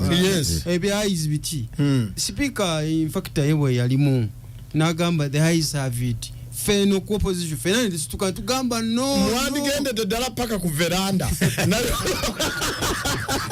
kakati ekirala njagala kusaba abaana abattibwa abakwatibwa abanupu be bababuzizza tolowooza nti eno mwena muteri baffe babula oba babula nga situla complain yo ngenda kuwa statement ogenda jiwulira oba banupu omusajja ono akyogedde bulungi ne mukwata bulungi baana baffe naye tubateeka muki because olulimi tutemu oli tajja kuba mu ntebe nga bwentudde wano genjija mu ntebe yo nange namebula namineme kwetegeko omukulansoze MP to B kakati politics is like a war erwa lutalo where to Africa wano promote their interests but the young and the women suffer abakulu baba bayine ebigendwa byabe bayisaawo abatuna abakyala bebabona kakati nkubiriza nze bavubuka bananga abali eyo nze era abanyono namugamba tero kunyumya naye kubanga wakika wa bulemezi muto wange mwena bwa Luganda yes ntera mugamba abantu okunga abantu genda ku lugudo okujja ko tukulembezeemu mulamu wange n'abaana bo kubanga abo bonna abakunga abavubuka genda mu bintu bino tebakunga baabo sekati nze kambulire bali abananga abali eyo kubanze sibalaba nga banupu sibalaba nga benale mu balaba nga baganda bange abantu bano bwe tuba tubagoberera tubagende ki mpola bayina bye bayisaawo bebe bafunamu nga ffe tukola ki tubonabona ebya parliament mbivuddeko ebutugwako budde nkomitinga ku Nakaseke yes alani ayogedde Nakaseke tubonabona naye Nakaseke efuna sente nga district endala ebyo birinziza wano obunafu bw'abakulembeza abaliyo butazimba amasomero naziteeka mu nkola nga bazizaayo Kampala zidda mulundi gumwala ntakimanyi naye kati sente zino district yaffe esinga okuzaayo sente Kampala tuleme kubiteeka ku gavumenti tetekoze nga ate batuwa sente ne zeetikibwa ne ziddawa kyekizisisa temusobola zite zikoze ebyo byalulala tikuganti obukulembeze tebukola sebo mu mukisa mu studio era buntu ajja kusobola okuba nga yeeyogerako mu ngeri ye enjawulo Parliament ya Uganda erabikanga etandise okufuuka ebimeeza edda twakolanga ebimeeza oli nkyali ku radio eddayo nga tukola ebimeeza naye nga era kyavaamu n'abakundi babiwera nga kulwana saana kubalukawo nga ekimeeza twalina ba debate abo nga basoomooza omwaka kusongamu olugalo nga ate security yali ntonotono edda olumu nakyazaako omwami omu mu studio n'omukyala yo waali Kamita Kabanda kakyali muvuwala muto nnyo dda oli naŋŋamba siteesanga oyo mwali mu studio okujja kweyagala mu mukubi ne twegayirira omu ne tumugamba nti kati oli n'agamba Honorable Ayabiiza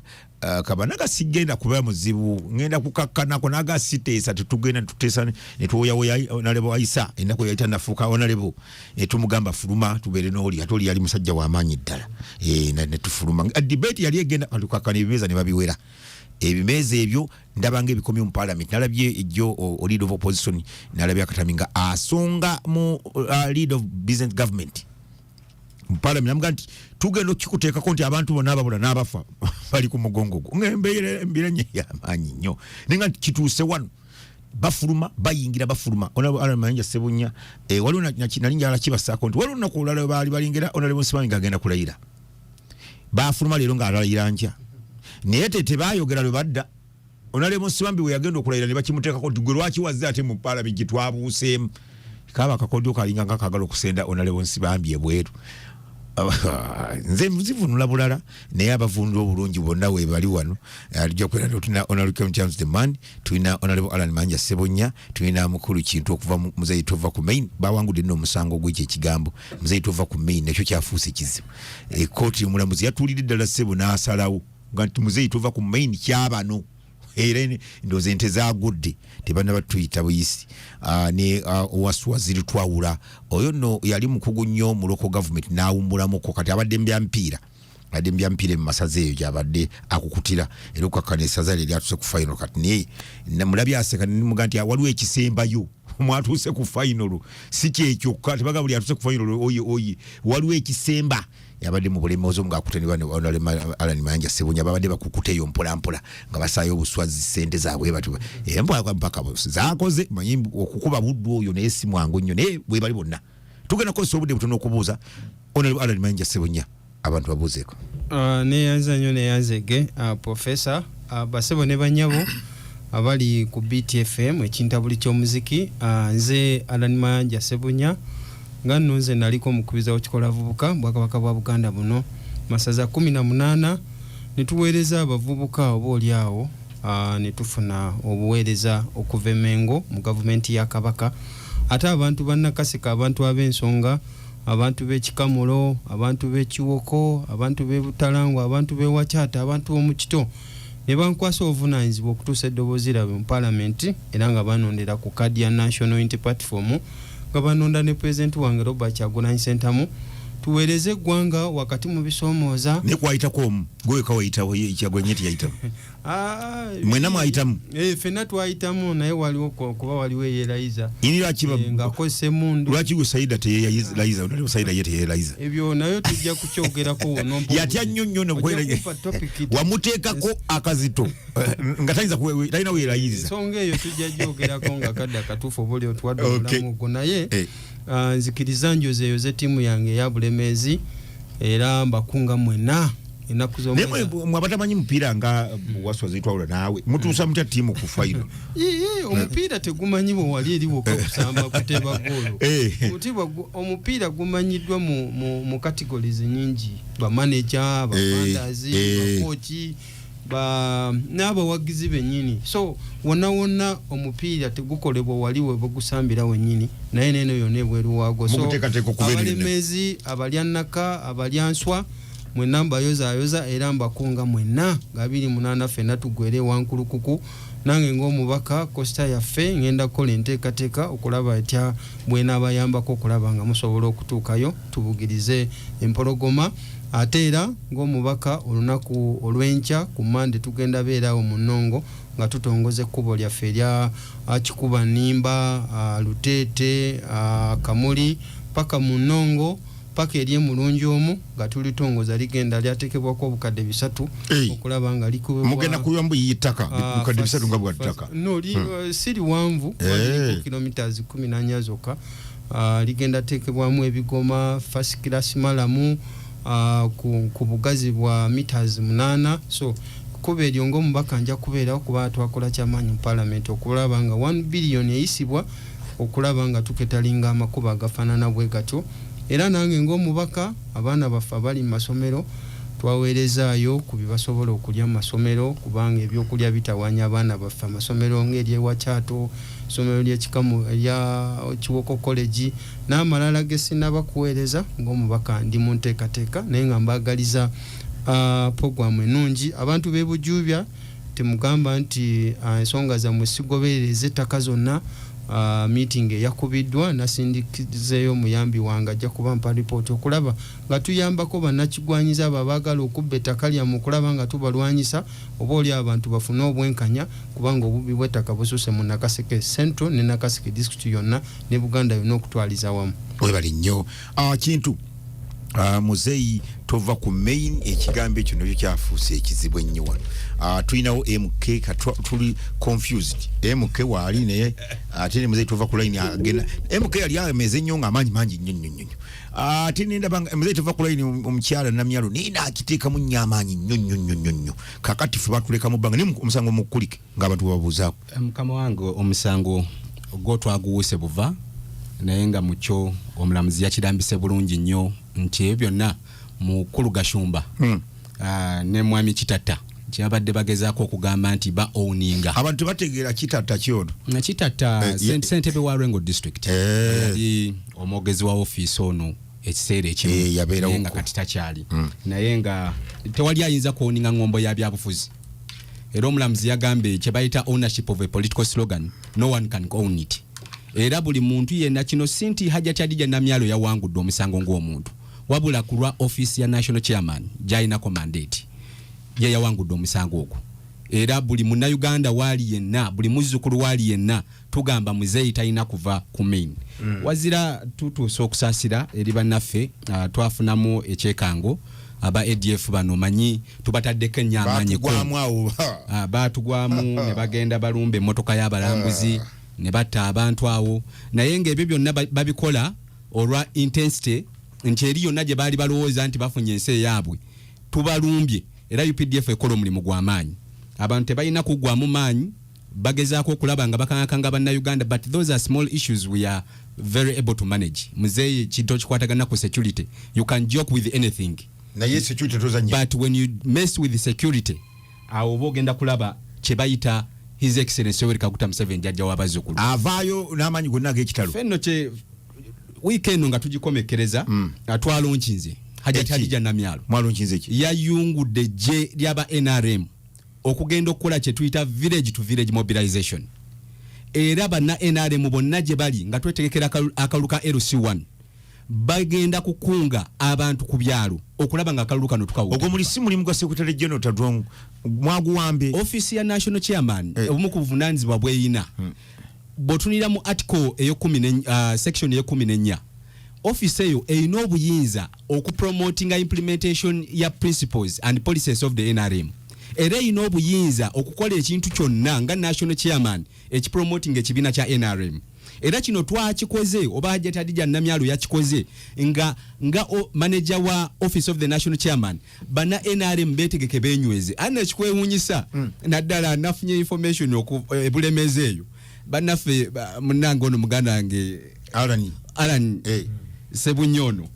banafe ze bulijjo manyi balina amanyi ku ground omanyi batandise kutuukirira basentebe baffe baperereza gaba gati banaye politics omuntu bamukyusa kati no boche babagamba balowooza bano bafaanaganako nga bavubuka bannafe abazzukulu be balimba, tebamanyi nti bano be bagamba babaddewo era bamanyi bulungi ebigenda mu maaso nti amanyi ga NRM gali ku byalo. Bano be bagamba be bamanyi bulungi nti His Excellency the President ekikwatagana ku security ekikwatagana ku kintu nti toyinza kuleeta insecurity yonna mu kitundu nga ssentebe w'ekyalo waali, amanyi gaffe gali ku kyalo. Okay. Era basentebe tuwongera okubagumya abantu ba NRM gye bali bonna. Mpozi kyataddeko nyesira yalabudde abaana ab'obuwala n'abagamba nti obululu buno bwe tugendangamu reports ezisinga ziraga nti waliwo kye bayita sexual harassment naddala ku baana ab'obuwala. Bwe tugenda mu kalukano yaba cautioninze nti bamanye nti sirimu akyaliwo nga bwe tulwana okwendinga sirimu mu 23 yabalabudde nti bafeeyo nnyo okutwala obulamu bwabwe nti kikulu nnyo. Bano bannabyabufuzi bwe tubeera oli asobola okulimbalimba ne ssente okuwa obwaguzi simanyi omale kukola naye kaboozi ka kikulu. Yabagambye nti ebyo tebiina mugaso, amateeka weegali era yenna agezaako okuprovokinga omukyala yenna mu kalulu akozesa amateeka ago. Webale nnyo mukulu kintu waswa taddeewo ziri twawula yaliko omukulembeze mu district ezenjawulo akola emirimu mingi nnyo ku local government ate nga mwami musajja mumanyi wa nsonga zino naye wano waali abantu babuuzeeko otubulire engeri esaza bwe lyatuuka ku fayiro nga gwennyini tomanyi mupiira gama sabukodyo mukwano gwaffe profesa mukubiza wa programu eno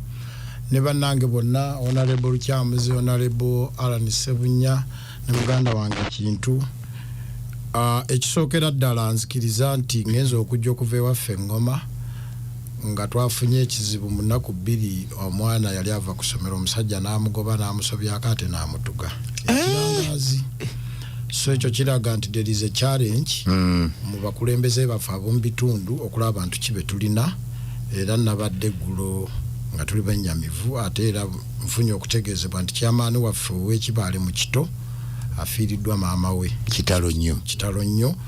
kanyimuko nsaasire abafiiriddwa mu district yaffe e Nakaseke ne mu Uganda yonna ate abafunye ebirungi Mukama bamwebaze. Nzikiriza nti abantu b'amagombolo 15 agakola Nakaseke mbatumidde nze wasataddewo ziri twawula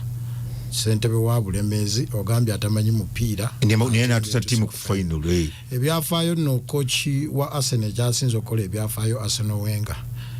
yali yasoma byanfuna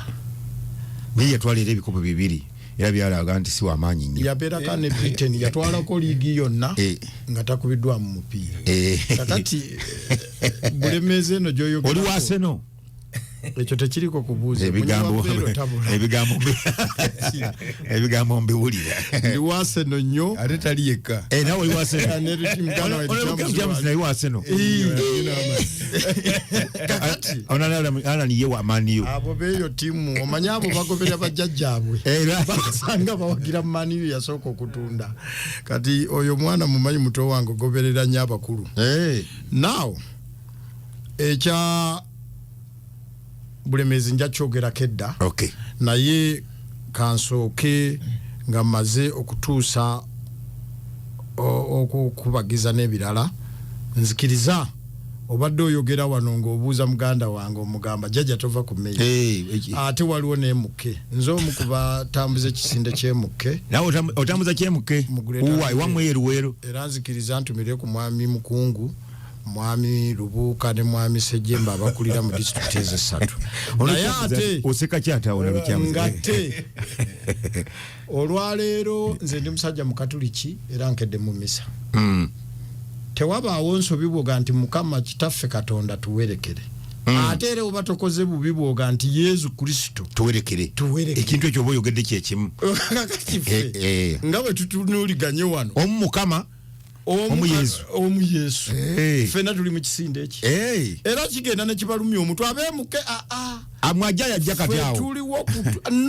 tuliwo kutereza osobola okukiriza bakube taata w'oluyi ate kisoboka kakati bano bonna bw'owulidde era bwakunga nti abeenaale twetabe mu kalulu naffe bwe tukunga nti abeenaale twetabe mu kalulu kati abakunzi tulina babiri abeemuke bakunga n'abeenaale ne bakunga tulina omu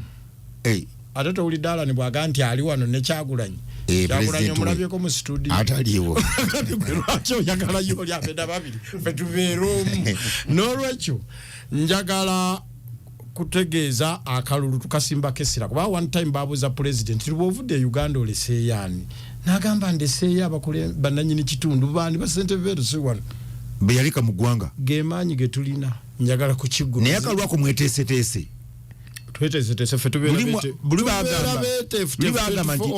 mwakongerayo nga ebintu temubiraba bulungi nemugadwa ebisooka byeyongereyo oyagala kunimba nti bwe bongezayo eddakiika nyanga Bulemezi ezannya n'essimu ng'oga nti bazongedde Bulemezi teba mu kisabaze babongedde ffenna babatwongedde n'olwekyo okwongerayo kwa ffenna okwanguya kwa ffenna kuba ffenna tuli mu kisaawe kimu n'olwekyo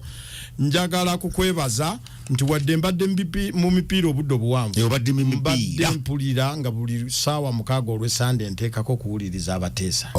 era njagala kubeebaza nga bannamawulire njagala kwongera okwebaza abawagizi ba Bulemezi wadde onampa obudde bafudde Bulemezi ekyomuwendo n'abo abagikwatiddeko Ssaabasajja Kabaka yebale kutuwa ssanyu lya mipiira gy'amasaza jojo weegiri ogiwulira jo weegiri mpozi ova musaza ki nali badde nina kuwagira Busiro kubanga nze Walusimbi Nsubuga yabayambako lumu mutwala ku kibuga Busiro toyinza Walusimbi toyinza kutwagira Busiro kubanga waffe gali nyebaka Busiro toyina ngeri gyoyinza Walusimbi wagira sigo ddala oli muganda wa Kasolo mwe mwavaamu mu kika tulina kuba ate tuvaamu tuti kikaba kivaamu nedda ngamba mipiira ebika twavaamu dda mu bika olabukenu James Deman abantu abuuzeeko nange bano okugera kwa kunkuto mbabiro endabo bwedde oseka nze president wa Conservative Party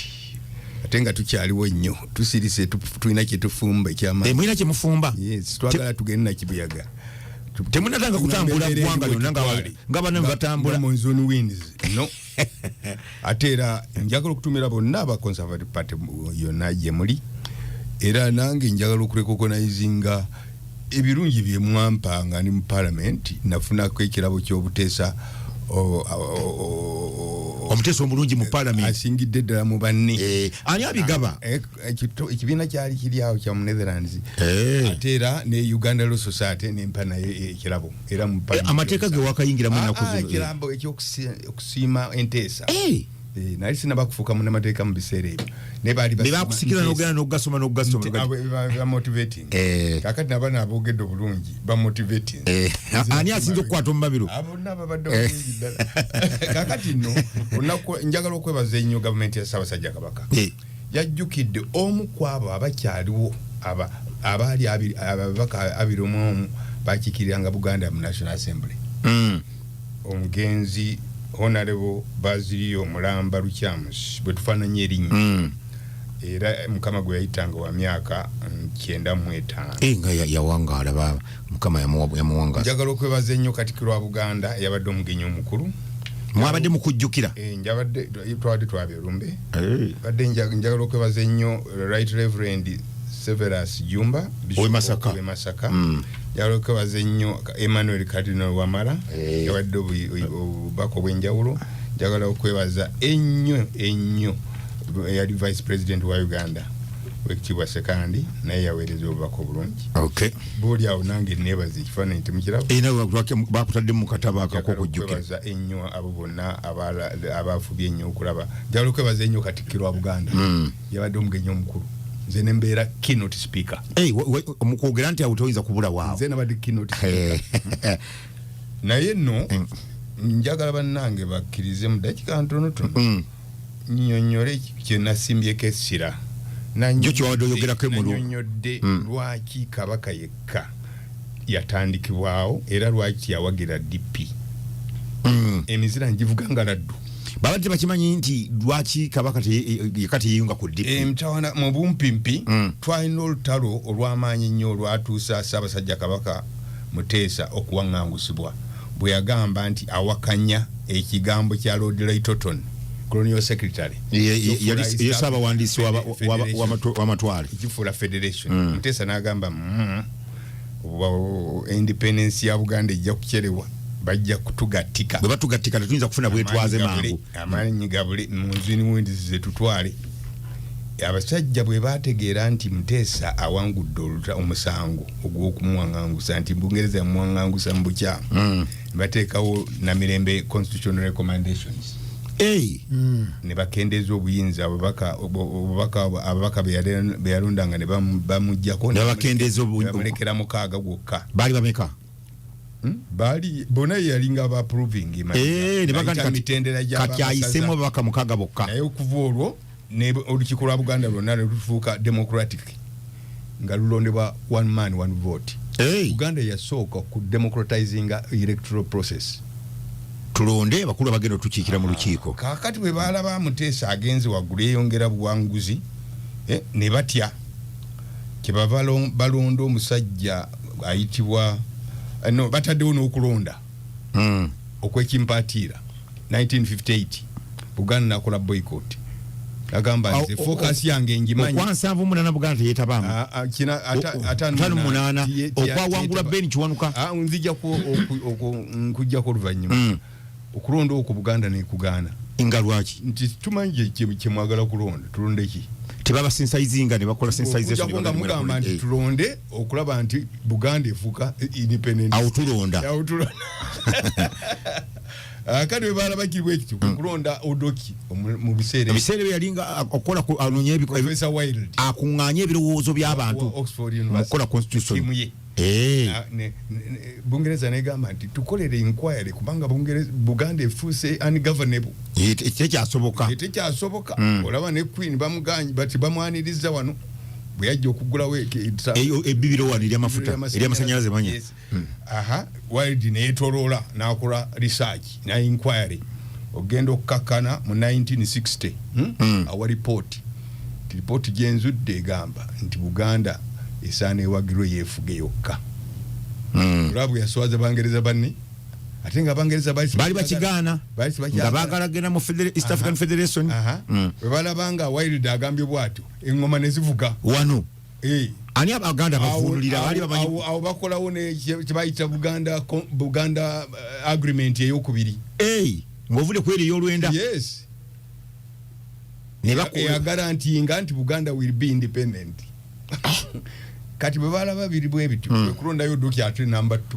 2. Nga baga nti onayinza obanga alinawe oyabulabingiddwamu katono. Lord Master. Baenda Lord Master. Lord Master enaakola research n'agamba nti ye akyazudde enfuga ya federal is the answer. Okutegedde. Kakati mu 1961 Abangereza bali era baddamu mu y'okulonda nti basaawo okulonda okulala. Uganda negamba mu lukiiko nti tetuyinza kwetaba mu kulonda mu kizikiza. Tulonda tugenda kukola ki? Buganda ina basajja kuwetwazi bwaffe nga Buganda. Kuva dda Buganda ina basajja abaguguba bwe batyo. Yes, Michael Kintu tiyasoma nnyo naye was very brilliant. Yali Katikkiro ebiseera ebyo. Yes, kakati mu 1961 Buganda yazira okulonda okwo. Okwayita Ben Kiwanuka. Kwali kwa Uganda yonna. Ne Buganda negaana.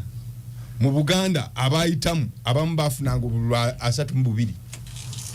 Abalala bafunanga obululu 19, obululu 58. yafunako obungi yali awo mu kyenda kitegeza abantu tebayitaba mu kulonda yali lotanapo okulonda tiwali kumpi kulonda naye still omungereza yagenda maaso n'abantu abo abayitamu nga babbemba n'atongoza olukiiko anedda ne bagenda mu parliament mu national assembly mu legiko yali legiko abatali popular abatali popular bali batono Benedicto Kiwanuka afukirawo chief minister era bwafuka chief minister ya leading a government delegation mu Lancaster House Constitutional Conference ate mugenze kukola kikola Constitutional Conference ye salawo engeri Uganda jegenda kwefugibwamu olutugenda okufuna obwetwaze ebitundu byonna Sebeyi Bukedi Kigezi Buganda Ankole byonna bikiikiriddwa 15 era ne mu parliament mukulu muganda wange wano muto wange alaba bulungi nnyo ebitundu ebyo engeri gye byakiikirirwa kati mu lukiiko olwo mwe mwali sale ebiteeso ebyo ebibiri ebya baodoki ababiri bikomawo nti bali bagamba omu yagamba federal omu yagamba nti Buganda kati tugenda mwagala okwefuga naye twefuge tutya Benedicto Kiwanuka ayimirira nga agamba nti ndabye wano nga mugamba nti mwagala enfuga ya federal Buganda esobola okusikirizibwa obutemalirira yokka nze sijja kikiriza era sijja kukiriza kya babaka ba Buganda 21 ogenda ekitole bajje mu lukungana nga tebakubiddwa n'afuluma nti ababaka bajje mu lukiiko nga tebakubiddwa akalulu nga bajja buzikitole otayimirira agamba Mr. Speaker sa nze nzikiriza Buganda tuleme jifiirwa twegatte wamu n'ebitundu ebirala ku nfuga ya federal nga ate abazungu kye bali baagala ekyo Buganda ebere wamu ne Uganda ripoti ya Wairudi yali egambye Buganda egende kakati Buganda bakisikiriza ne bagyegayirira nti bannange tubeegayiridde mukkirize tugendere wamu okulaba nti amawanga abiri ge gagenda okudevelopinga wano tujja kusekererwa biseera byonna bye tumaze nga tubakuba kubegabega twegatte bijja kuba bifiirire bwereere bwe bakuba akalulu nga kayitamu nti Uganda yakufugibwa ku musingi gwa federal bwe bakomawo Buganda olwo ebyayisibwa mu lukiiko olwo byali bisatu independence ya 9 October 1962 April general elections 1962 Melbourne conference ya June okusalawo ensonga za bunyoro ku masaza buyagane bugangazi bakomawo baga omwana ono omuganda munnaffe tuddemu tumulabe ekikirwa kyatweje Ben Kiwanuka ategeragana nabo abagamba gwe batuma ombaka tanja kujja mu lukiiko tuteese tibamulabako obudde bwatuuka teyalabikako engoma ebulemezi tiyalabikako ebalugeze mu lubiri bali bagala bateese badde waffe yetera okuba ensonga ez'omu kakati Buganda nesoberwa Buganda yasoberwa era wano kati ono aganye okujja tukole tutya Buganda esoberwa ngegamba nti Obote wewa watwagidde mu Lancaster House ne tumulaba akukutana Nasa Abdel Nasa Misiri akukutana Nyerere wa Tanzania ne chama cha mapinduzi Kaunda akukutana Kaunda basajja abo akukutana Fidel Castro tutwinza gamba Buganda abaganda muyingire UPC yes eno bwino gwendese enyi bwe bagenda ku Democratic Party eyamdibadde nga alternative bagamba nti oli benchi ono kaganye okujja ate bwe tuzemu omuyite engoma aganye ate bwe tutandikawo ekibiina ekipya tibitu new twatulaka Buganda kijja kuba kipya nnyo kubanga abantu bajja kyagala kubanga okutwalira awamu historically abantu ba Buganda baali balina support y'abatakabbu nga bagamba abatakabbu nti ebibiina bino by'abazungu mu bigendeko mpola bye baleese mu byetumusooke kwetegereza bibiina ebyo ng'ate bwe bagamba nti bateekawo ekipya mu myezi 5 ani anaaba bajja kuba tebakitegedde kati omusajja omu omuteesa n'abateesa Masembe Kabali aleeta proposal nti abange kitegedde Muteesa bwe yakomyewo wano nga tuvudde Lancaster House yeti yali mu lukiiko luli yali mu hotel nga bamu briefings engeri gye bamwanirizzaamu nga balowooza amagezi ge yawadde aga federal gegogokka yabadde yagala kusinga eyo gye bamwanirizzaamu ng'avudde mu bwaŋŋanguse lwaki mweruma olulimi kintu kimu kyokka kabaka yeka kiwadi ajja kutuyisa mu mayengo ge tulimu bakola ekibiina ekyo engalo zivuga engoma zivuga kiyande there ekibiina ekyo kitandikibwawo oluvannyuma lwa Lancaster House Conference era ne kitanda era ne kituuka buli wamu mu myezi 5 jokka in the myezi 5 aba analysts ab'ebyobufuzi mu East Africa bagamba tiwaliiwo kibiina kyafuna massive support nga kabaka yekka nga ne kanu omutadde Kenya ne tanu omutaddemu mu Tanzania. Yes, akati ekibiina ekyo okumanyi kyali popular kyatuuka kuno kwagala okugenda okuggula e branch ebugishu embaale bote nakiziyiza wane ebbanda tebana simbula kedi yali emairo namba emotoka bagenda mbali kugula otabi bino betutula kugula amatabi badde bote nalulinyamu egere kakati njagadde abatuuliriza bategere lwaki Buganda yawalirizibwa okuwagira okuteekawo nadda okuteekawo ekibiina kya kabaka yekka ate neegaana okurekomeninga nti Abaganda bayingire UPC ne DP songa nzinyonyodde webali nnyo era finally omugenzi Basilio Lukyamuzi yesimbawo ekabonera ono gumwabaddenga mwabiza olumbe Basilio bwe tufananye eri yesimbawo ekabonera nalondebwa ng'omubaka okugenda Emmengo ate nafuna omukisa okulondebwa mwaba ababaka b'Emmengo nfuna mu 21 abagenda mu yeggwanga yamufuula MP owa Buganda mu National Assembly. Omugenzi Lukyamuzi yali musajja atakyukakyuka omuzira bwe yalaba biri bwe bityo nga Obote jeewo constitution ya 1962 y'omu kwabo abavaamu ne bagamba no tetujja kukkiriza musajja ono katugende tuyiye amagezi tumutebenkeze ne mundu naddukire Kenya okunoonya amagezi. Obote namuweereza ababaka ne bamusangayo ne bamukwatirayo ne bamuleeta ne bamukomyawo bwe bamukomyawo yali amanyi agenda kufa naye tiyafa Mukama namuyamba Bikira Maria namuwerekera ne bamusindika eruzira Idi Amin yamusumulula mu 1970 nga awangudde government. Njagala okwebaza wano again nebaza omusajja oyo Lukyamuzi Basilio yebala okuuma erinnya lya Lukyamuzi yebale okutu ekitiibwa nga ffe ab'ente yebale okufiirira Ssaabasajja Kabaka Muteesa mu biseera ebyo. Webale nnyo Ssaabasajja Kabaka aliwo kaakati wangaala nnyo. Okay, webale nnyo ebigambo bya Honorable Ken Lukyamuzi the man endooza mwali baddemu muwamu ku bugalaawo bali mu kubugalo embeere waswa tugende buterevu maaso. Parliament ya Uganda erabikanga kati omuzinzi goguzze mu lutalo lwa linganga olw'abantu individual wina jana aganti gundi yanvumidde ku gundi kumbaga gundi ne bajja ne batubalemera kubagana mukko ne bajja ne baganti gundi yanvumye gundi ate kinasuso okulaba presiding officer ba houses nabo balinganga abateesa oli agati bannange kakati mwe mufulume wano ekyo nno bakiri mu mateeka alana jatubuliro bakiri mateeko baga mufulume ne baba walina ku nabataano kubone baga mujja kumala ina ku nga 3 nga temuzze Parliament ya Uganda iragawa muna Uganda agenda gitwalanga ki webale nnyo ssebo omukubiza wa program eno ate ka nebaze mukulu wange Honorable Charles ne bwe twatubadde tusiriikiridde okuyiga tekukoma nange olwaleero nina byennyongeddeko ku byayogedde era njagala kumwebaza olwa session ebadde nnungi nnyo okwongera okutaggulula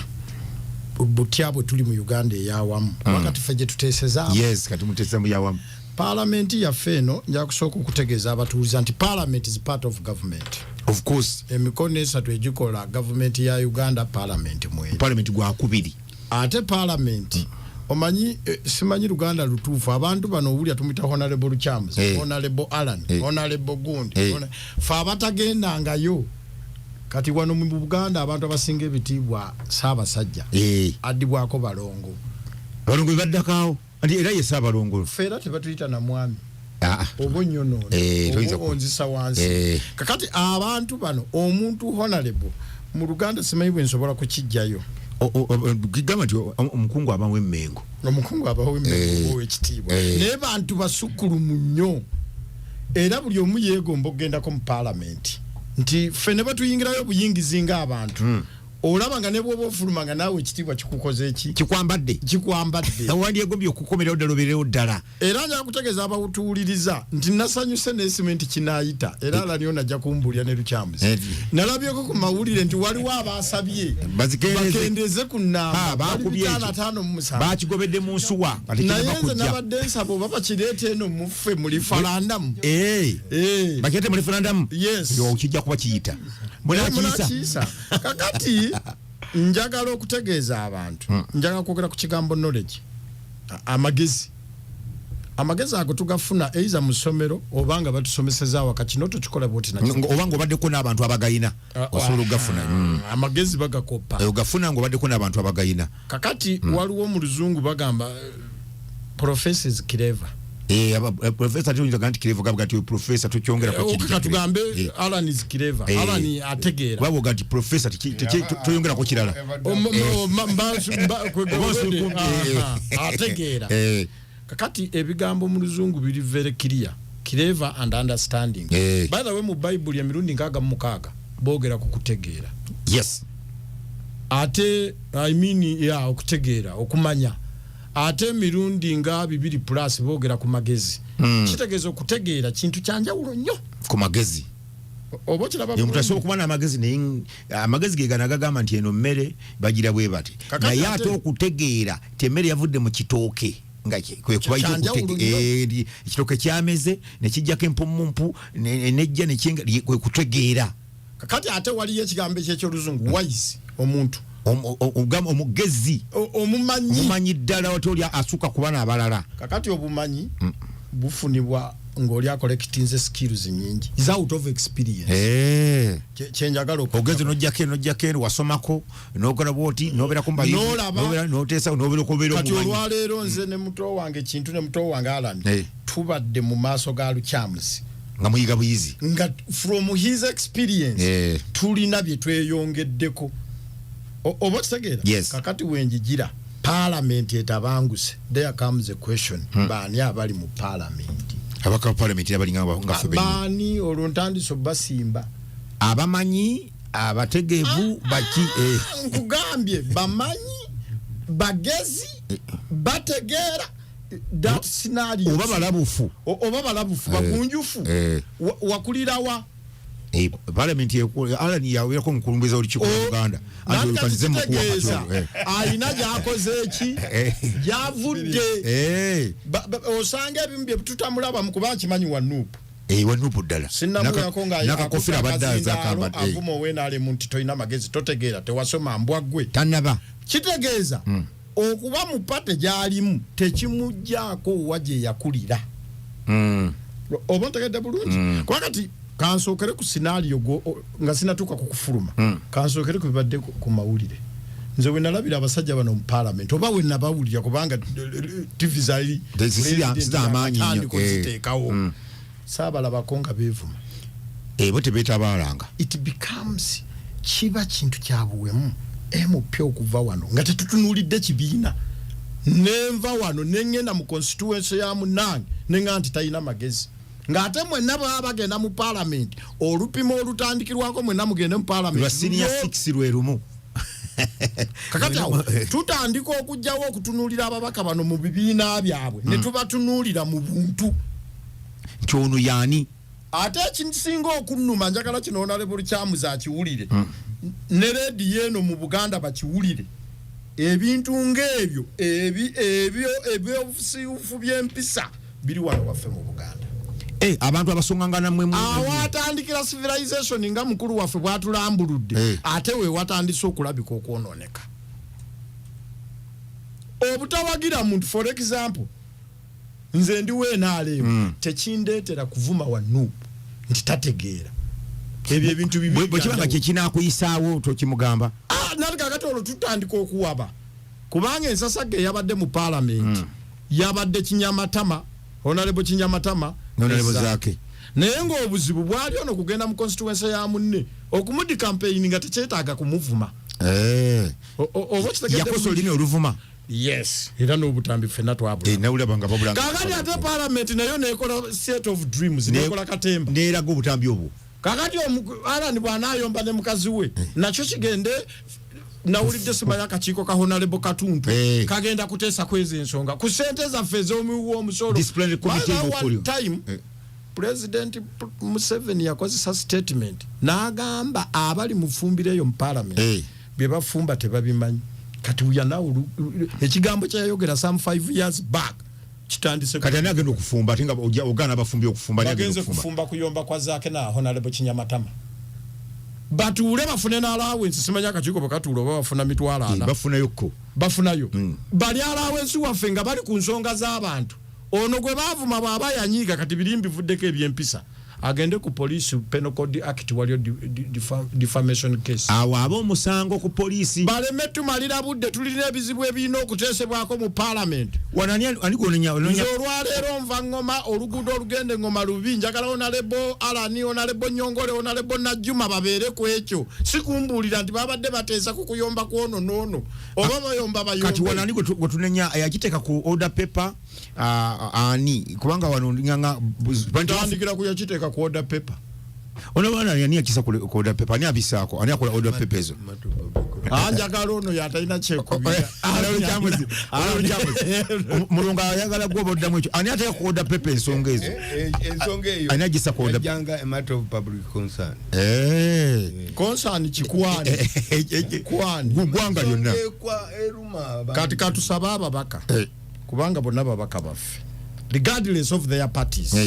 bawe ekitiibwa parliament webali nnyo Uganda eyina ebintu ebina okuteesebwako ekyo kimu ekyokubiri ng'owumba waliwo kyenzize ndaba ennaku zino ababaka abava mu parliament nga naala ne mwali ne bafuluma kakati ekisooka bano abantu bonna bayivu nnyo ate abalina ku zonsibo yivu bayita mu parliament I mean mu primary ne mu secondary yes gwe naawe wabeerako mu debate does it mean nti opposition mu debate buli lwebeera ng'enyigiriziddwa abafuluma mu debate abakulu bano oba bonna abalala batuleme kugaa nti ono n'omulala ajja kwekandaga oba wayina alemu oba asobola okwekandaga n'afuluma naye owulidde nti Ben Kito Kiwanuka bwe yafuluma kyawo boto omwaganya okuyisaawo byakola ki ebisaawo bulungi nnyo kakati njagala kusaba nesse kusaba yenna okufuluma abantu bano twabatuma bagende balwanyise bwongo. Debate is a competition of ideas. Oba babanyigiriza tusigale nga tubalaba nti banange bali batusinze namba itulu byoni record nti Alan yayimuse oba gundi oba Honorable Mpuga n'ayogera neba olwokuba bali bangi debate bagiruzinze kyayise wekikyamu kyekyakoze kyayise njagala kwogerako n'ensonga emu nga maliriza yensonga yafulumiza bamemba mu parliament akatambi akaabwe kaganya okuzanya kali akatambi Honorable Kinyamatama kazanya nze siri mu parliament byala ne yajja tubulira lwaki tekazanya saagala kwogera lugambo oba kintu obimanyiko muganda abimanya naye nze kyenjawo okwogerako be bantu abakayanya kati ensi abantu ababula si baba nupu bokka abantu ayinza okubanga muganda wange wa nupu nga ndi weenaalemu nanga abankwatako oba kiwuliriza naye twagala tubanoonye mazima nze natandise okwewuunya nga njagala kutuma mwe bannamawulire ebifaananyi buli lwe bandagalisiti sirabako bifaananyi amanya gogwegali kyangu okuwandiika amanya kakati nze njagala ebifaananyi osanga omuntu yandibeereye ewaffe engoma nga yeerimira nga yafuna akavuyo abeenaalemu ne baagala omulwanyisa oba kiki neyeekweka ng'eyo tulabe ku bifaananyi bino ekyokubiri nze nina okutya bano baala niboolaba abagezi ova njagala mwe bannamawulire olwaleero bandibuuse omwana n'ayitira Kenya n'afuna visa mu America kubanga babaliko nnyo visa jangu okufuna bwezito nyangu nnyo okufuna bwezito ate towulira nti balina ne president balina government president ayinza basabira visa batuuka eri ne bagamba no badduka babali bubi mu nsi mubaweeyo gye bakola ki gye babeera kakati twetaaga audit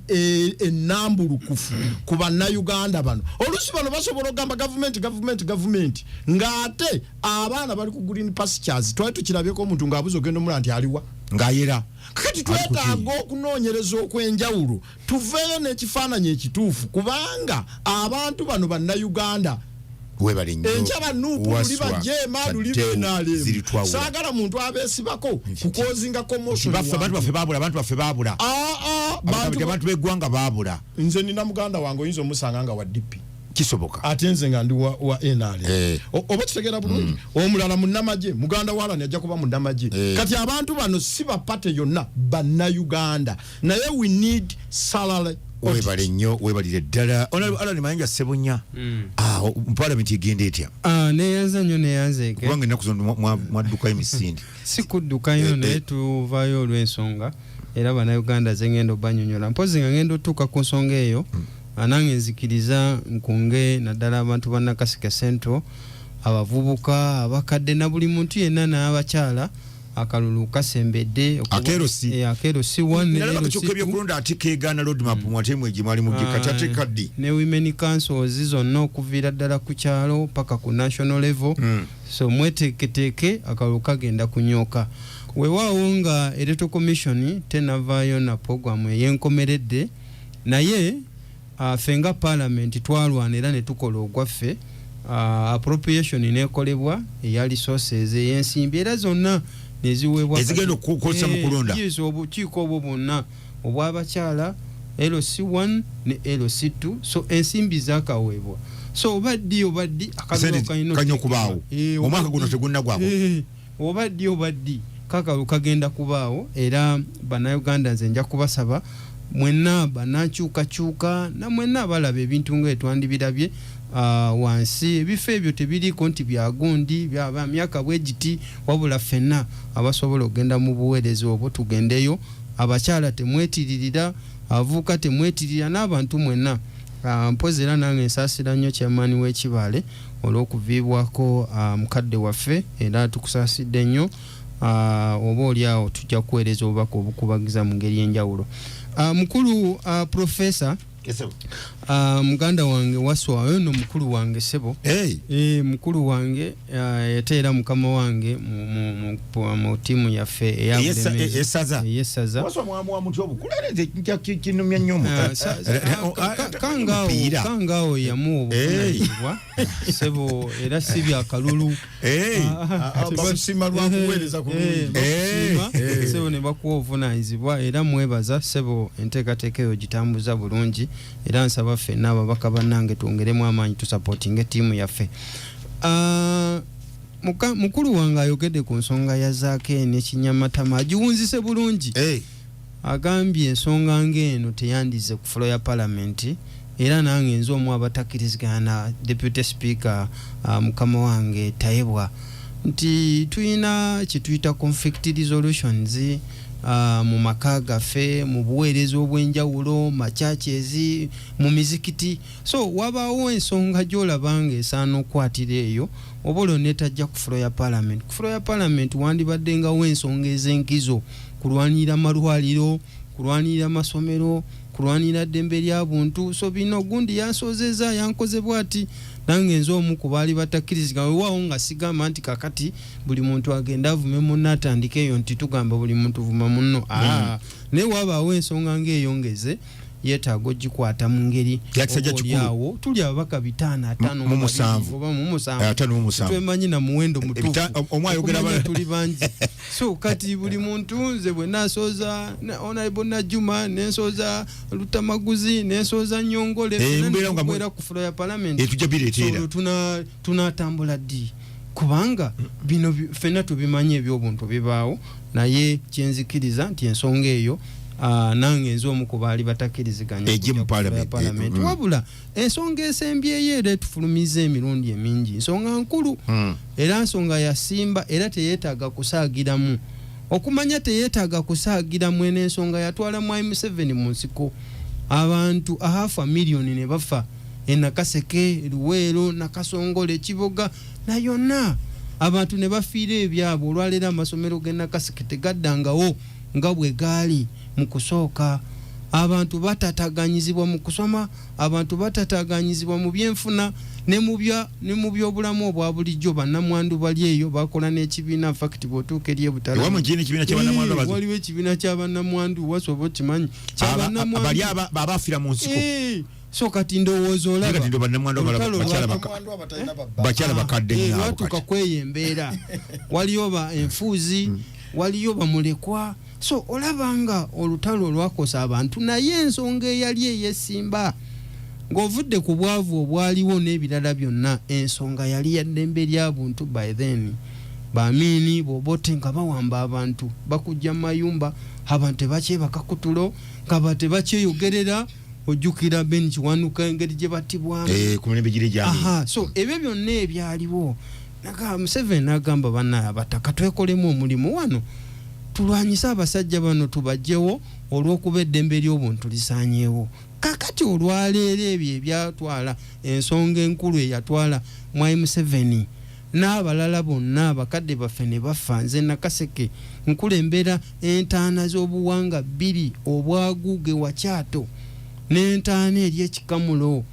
emitwe gy'abantu egiri omu nga bambi baali baawaayo obulamu bwabwe abaana baabwe n'ebyaliibwa okulaba nga bazzaawo emirembe nga bazzaawo sanite nga bazzaawo kweyogerera. Naye ng'olwaleero bye tulaba ebyaliwo mu kaseera ako ng'olwaleero abantu bawambibwa. Olunaku lwokuna waliwo omuvubuka eyawambiddwa bamuyita erinnya lye liri wano eno Angulibo oba Yangulibo ali weeyumbe eyawambiddwa olunaku yakwatiddwa yawambiddwa kyetuva tugamba nti yawambiddwa right now. Bajja kiro 9 tebabuulidde bakadde be tebabuulidde bakulembeze ba kitundu nakati tamanyiddwa okuwamba abduction. Toyinza kugamba that is an arrest nti omuntu yakwatiddwa kubanga ekiro tekubakwata. Olwaleero nze Nakaseke ojjukira wanalinga wano nga nkuba buli seera amaloboozi abaana baffe abakwatibwa abana twamala teekamu abiyasikopasi gavumenti timuleetwa muleeta mirambo n'eryoka ebalirizinga nga nange entamye ku fulo ya parliament abavubuka ne babasuula wali ku Jinja Road police station ne babasuula nga bajuguddeko ogwa terrorism smart terrorist. Kakati olwaleero tuyina abaana abali ekitalya tuyina abantu 18 betutalaba abamisinga kuliko ba John Bosco Kibalama kuliko baddamulira n'abalala lisiti weeri n'ebifaananyi weebiri muganda wange kyokka kyetwatugundi abadde akibuuza wataddewo tebifaananyi bwe biri ludda wa ebifaananyi weebiri ekya Kibalama nga wagenze wali ku ofisi zaffe kamo kya weebiri era bwe yaweebwa n'akakiiko ak'ebyokulonda akakiiko ka human rights eddembe ly'obuntu kanakokulirwa omukyala Mariam. Naye Kibalama yennyini ne prime minister avaayo ku national television najja ne ku floor ya parliament n'agamba Kibalama yakwatibwa naye ate ennaku ezo yavuddeyo ate ebigambo n'abyegaana nze sibyogeranga. Omukyala w'akakiiko k'eddembe ly'obuntu agamba nti coordination yammwe nga ndadda abananyini bantu abakwate babakubira amasimu gye tubuule ku nsonga zino ng'amulinga nga ate ababalata. Coordination Mariam Kyovolabo tumukubamu ebituli ne tugamba olwaleero omukyala wa Kibalama waali Kibalama we yali akolere wa Kiseka Kibalama yakwatibwa ennaku ndoza yali mu June 2019 yali agenda kwesimbawo mu Busiro North ng'atandise okukola emirimu alangiridde Kibalama okuva olwo n'abuzibwawo mu mbeera eyo nakati taddangamu kumanyibwa waali abaana bakaba abaana be we bali omukyala we waali nene NTV n'ennaku ezo yakola ne story nga baganda be boogera buli kimu zonna details. So twewuunya omukyala Mariam okuvaayo enkya n'ogamba nti tewaliwo coordination nga tozzeeko na ku kibiina kya NUP kubuuza ku secretary general amaloboozi agave nga gagamba nti baakubira omukyala gati anze bwe yali yabuli yali tasuze wange yalina mujja wange gye mbuuza mujja bambuuza nti ebyo kye twakita tetumanyi twabivaako ebyo mutuleke tuli ku byaffe nabo bennyini embeera gye bayitamu omwami w'engeri gye yagendamu naawe ng'olaba okubibwa amasimu bagotate kale bw'obanga oganye nga bali batidde jangu kale ku kibiina kyaffe kya national era Wandyaga bwe yavaayo n'eyo lipooti basi tulwabo bonna nga boolaba ne batwalibwa ku ofisi za mukyala Wandyaga ne yeekweka ate ne bagaana obalisiivinga kubanga nabo nga balaba bye bakola byakuswala. Olwaleero tuze tulaba abantu abazze abaana baffe abavundira ekitalya nange ninako omwana ekyo kyali bafulumya mu parliament kyabafulumya mu parliament kanti nkujira nti kakati ebyo byonna nga bigenda maaso olaba ebyaliwo ku lunaku lwa independence nga mugenda ekibiina kyaffe okusabira eggwanga mugenda okusaba tekigaana muba mukuŋŋaanidde ekitigumu ffenna tulina eddembe atika eya29 terina weegambira nti kakati ffenna tulina kgenda kitigumu abena kasike fena tukulumuke tugende ekiti omwali mugenda okusabira eggwanga abagundi bonna mwabayita bakulu bamukulembeze bamadini abo batulina intelligence council bonna twabategeeza naye olw'okutiisibwa tebajja tebasobola naffe ffennyini leo twatuuka walaba engeri gye batuyisaamu gye bakwata sekretary general Luisi gye bakwata Lubongoya ne bakwata ne Ssenyonyi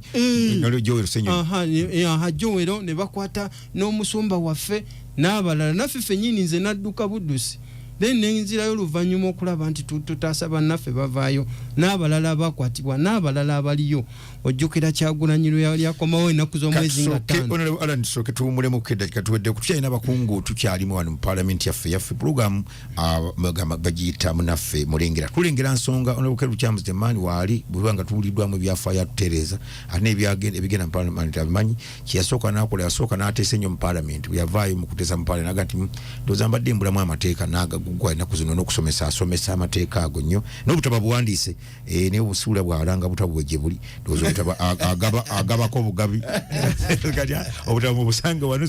wetukomawo tugenda tutandikirawo temuva program mulengera nze Professor